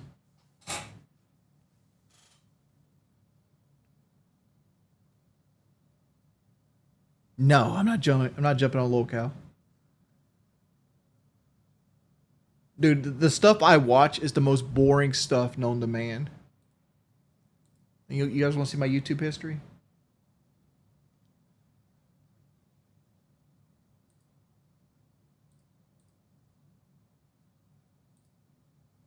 Look at this shit right here.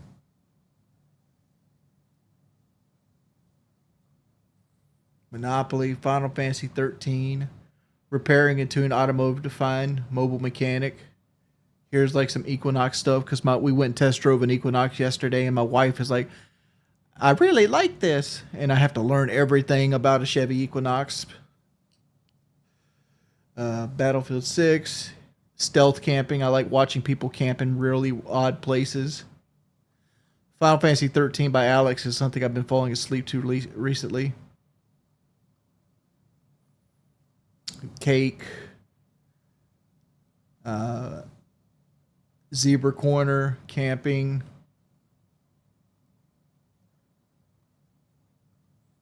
The anti-cop stuff. Simpsons. My boy Report of the Week, the only skinny motherfucker you should ever trust with food opinions. Sopranos. Baseball game reviews, Beavis and Butthead. Listening to some music here. Caleb Hammer.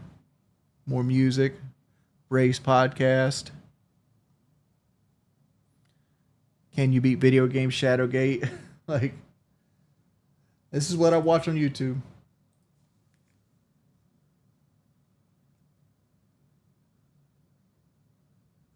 Hey, Rip Gunslinger Levi. Yeah, Rip Levi was cool as hell.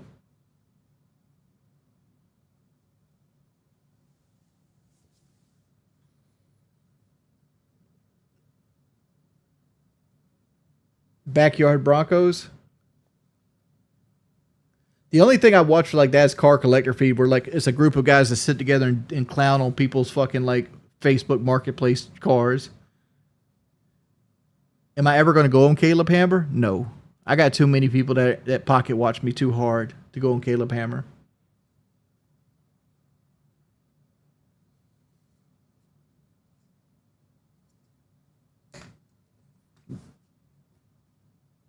Do I watch Street Beefs? I used to watch a lot of Street Beefs, but like Street Beefs now has gotten weird.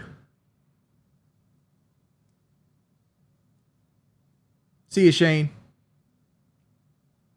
Why is Locale starting? Oh, I guess it's 2.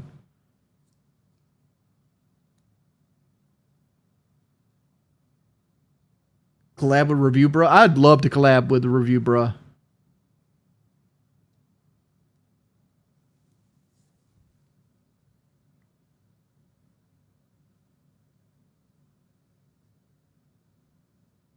Have I watched the TV show Twisted Metal? I have not. I've seen clips of it.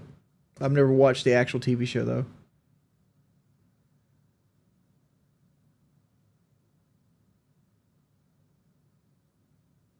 Why are the Braves trash this year? The entire starting pitching is hurt.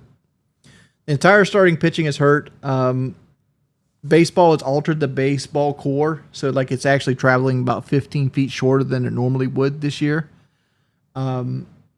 There's certain situations that we've got a new hitting coach, and the hitting coach has changed how people swing or how they affect the game dramatically. You can see the difference in like Acuna. Acuna came back batting 400, hitting like 7-8 home runs, and all of a sudden he fell off a cliff. Then he got hurt again. Michael Harris is another guy example of like he was really good last year at the end of the season, came back in one of the worst slumps ever. Ozzy Albies is in a slump so bad that he might be done with baseball in some people's eyes. Austin Riley's not been himself. Like even Matt Olson, the guy who hit 55 home runs or 52 home runs a couple years ago, he's got like what, 20? 60% way through the season. Like the whole, everybody's struggling, and I think it's the hitting coach's fault. And the fact that I think Brian Snicker, I think he's done, honestly. Like I know he had a bad situation here where like most of his pitchers getting hurt and our hitters slumping at the same time. But I think Brian Snicker's just done. He's not actually there motivating or like doing anything for the team. He's just getting year 50 in.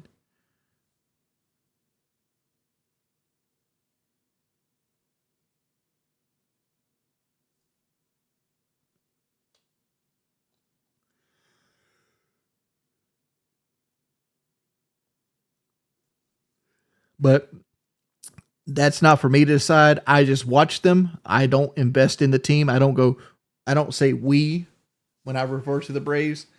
I enjoy the Braves, but I'm not paying for that shit. I cut my fucking Braves subscription off.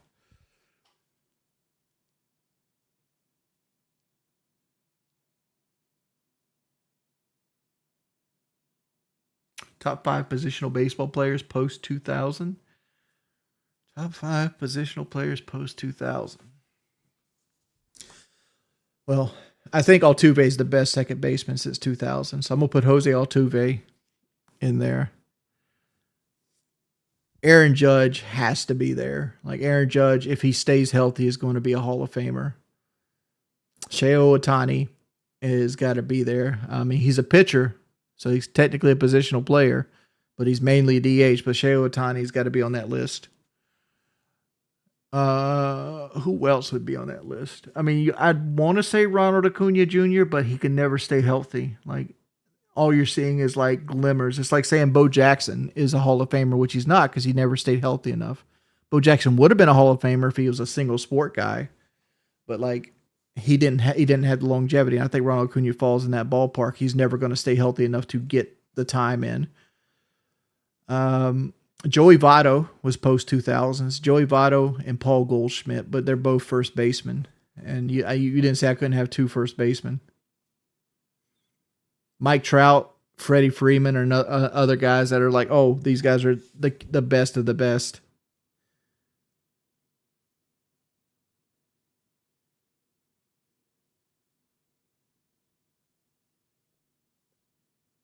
You literally said we got a new hitting coach. Yeah, the Braves sent Kevin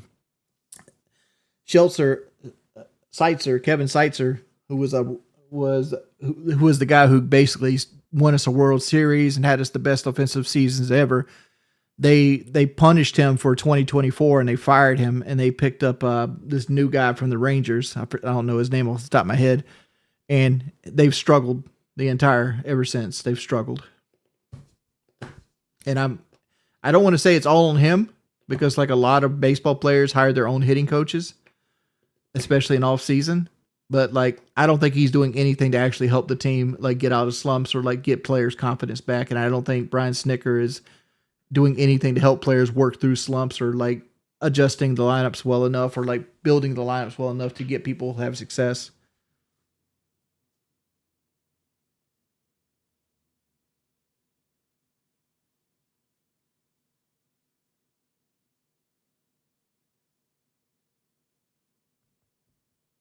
Yeah, I might have made a slip up. I mean, Barry Bonds was plus 2000s. I mean, there's so many to name. People said top 5, and I'm thinking like top 5 all time. And like, I consider Barry Bonds the best hitter of all time. But like, I didn't put him in the list because a lot of people consider him controversial. And I also consider Bonds more of a 90s person, right? Because like, Bonds, even though he did that home run thing at the early 2000s, where he had all those steroid years, all the early 2000 years were steroids.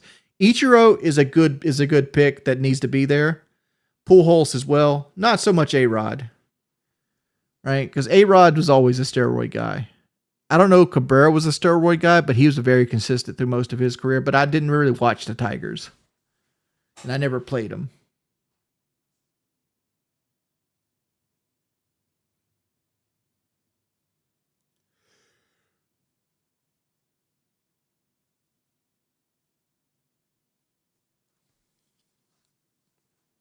Hmm.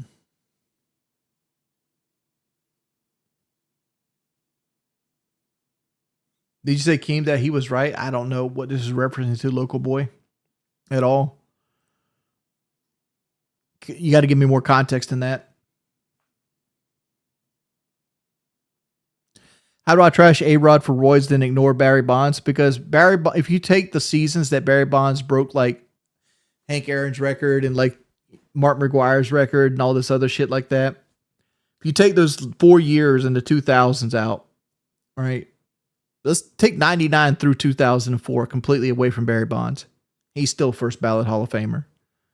Barry Bonds was a first ballot Hall of Famer before he ever touched steroids. Alex Rodriguez was not. That's just my opinion. Without steroids, Alex Rodriguez doesn't sniff Cooperstown.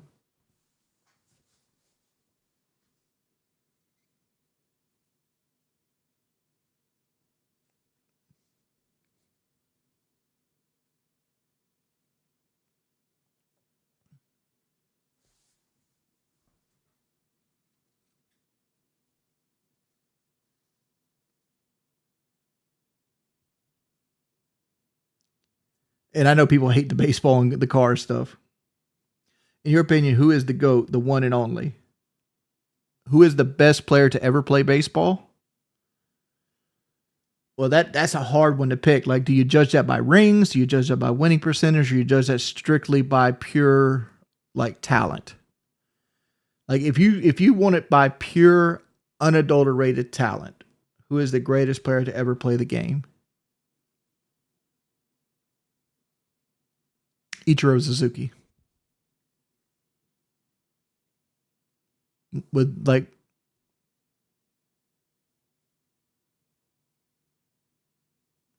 I mean, Shohei Ohtani is making a good play for himself. Like if he puts a long career together, he's going to be that guy. But as it stands today, Ichiro Suzuki. Because let's put it this way, right? Ichiro Suzuki was 27 years old before he got his first hit in the major leagues. And he still hit the 3,000 hit club.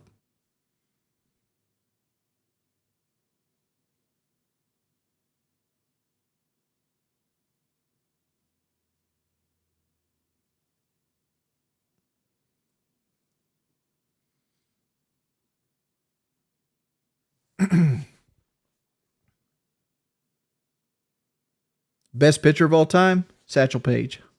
Either Satchel Paige or Sandy Koufax. With Greg Maddux being a third.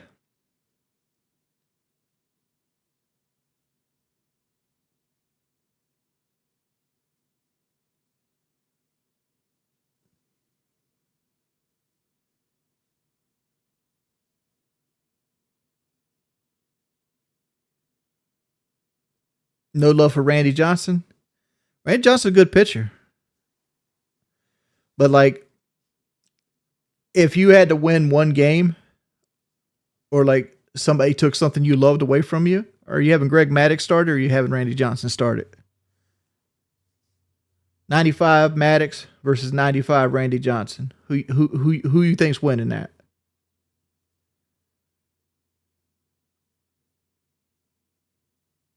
What I think of Paul Skeens, I haven't watched him pitched enough to actually have an opinion on him. Like what I have seen of him, he's got good stuff. The problem with people like Paul Skeens or any of the new pitchers is like they throw so fucking hard they can't stay healthy. Like Jacob deGrom was making the case to being one of the greatest of all time, and then he gets hurt over and over again.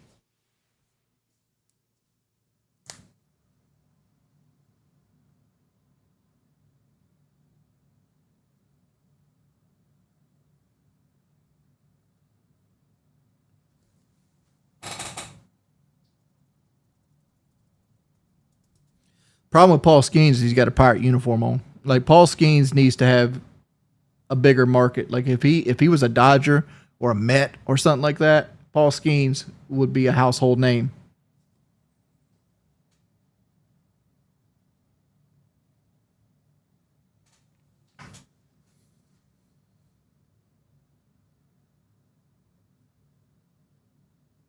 DeGrom's still in his prime. The problem is he's burned like at least 3 years of his prime up on the injured list.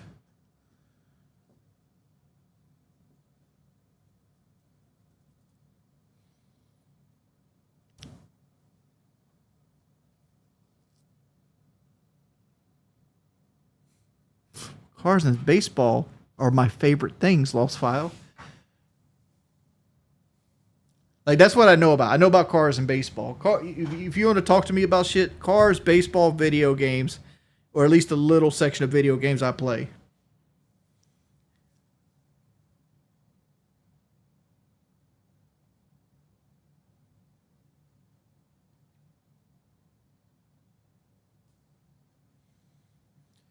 People like Bob Nutting is an issue that the MLB is trying to go. Like baseball is about to go into another strike. In I think the 2027 season, they're going to have another strike unless they come to an agreement. And a lot of it comes from people like the Athletics owner and the Pirates owner, because teams share revenue right now. Like the reason the Athletics are so like gun ho about never spending money is because teams share revenue with everybody. Like everybody shares a percentage of the revenue that they make with all the teams in the league. Right? So the Athletics are going to make money with whatever team they field. But the problem is the Athletics have gotten to the point where they don't attempt to field a winning team.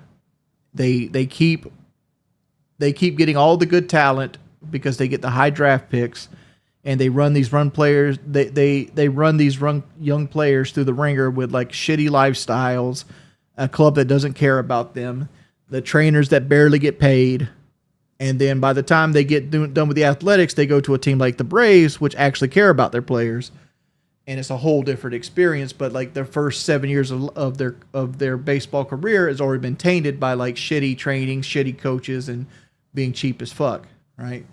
So like baseball and like the players union is trying to take people like, look, if you don't start spending money on your players, you don't start spending money on contracts, we're taking the teams from you. And that's where it should have been a long time now.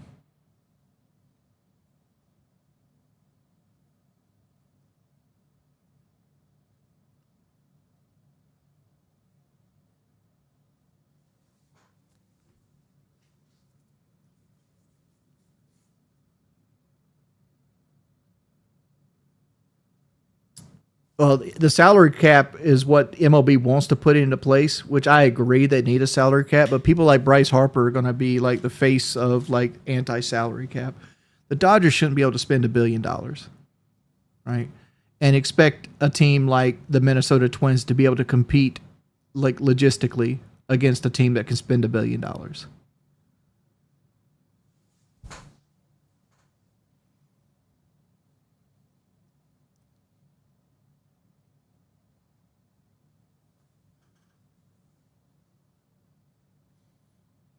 But guys, I think I'm going to end it right there. We've had a lot of viewer fall off. I want a big thank you to Final Laugh and Italian God. Thank you so much for the $50 donation, boys. Thanks to everybody who came out and threw some love my way.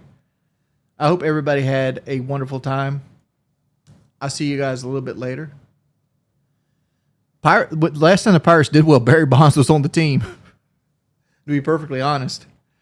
Hope everybody had a wonderful time. I'll see you guys later. Peace, people.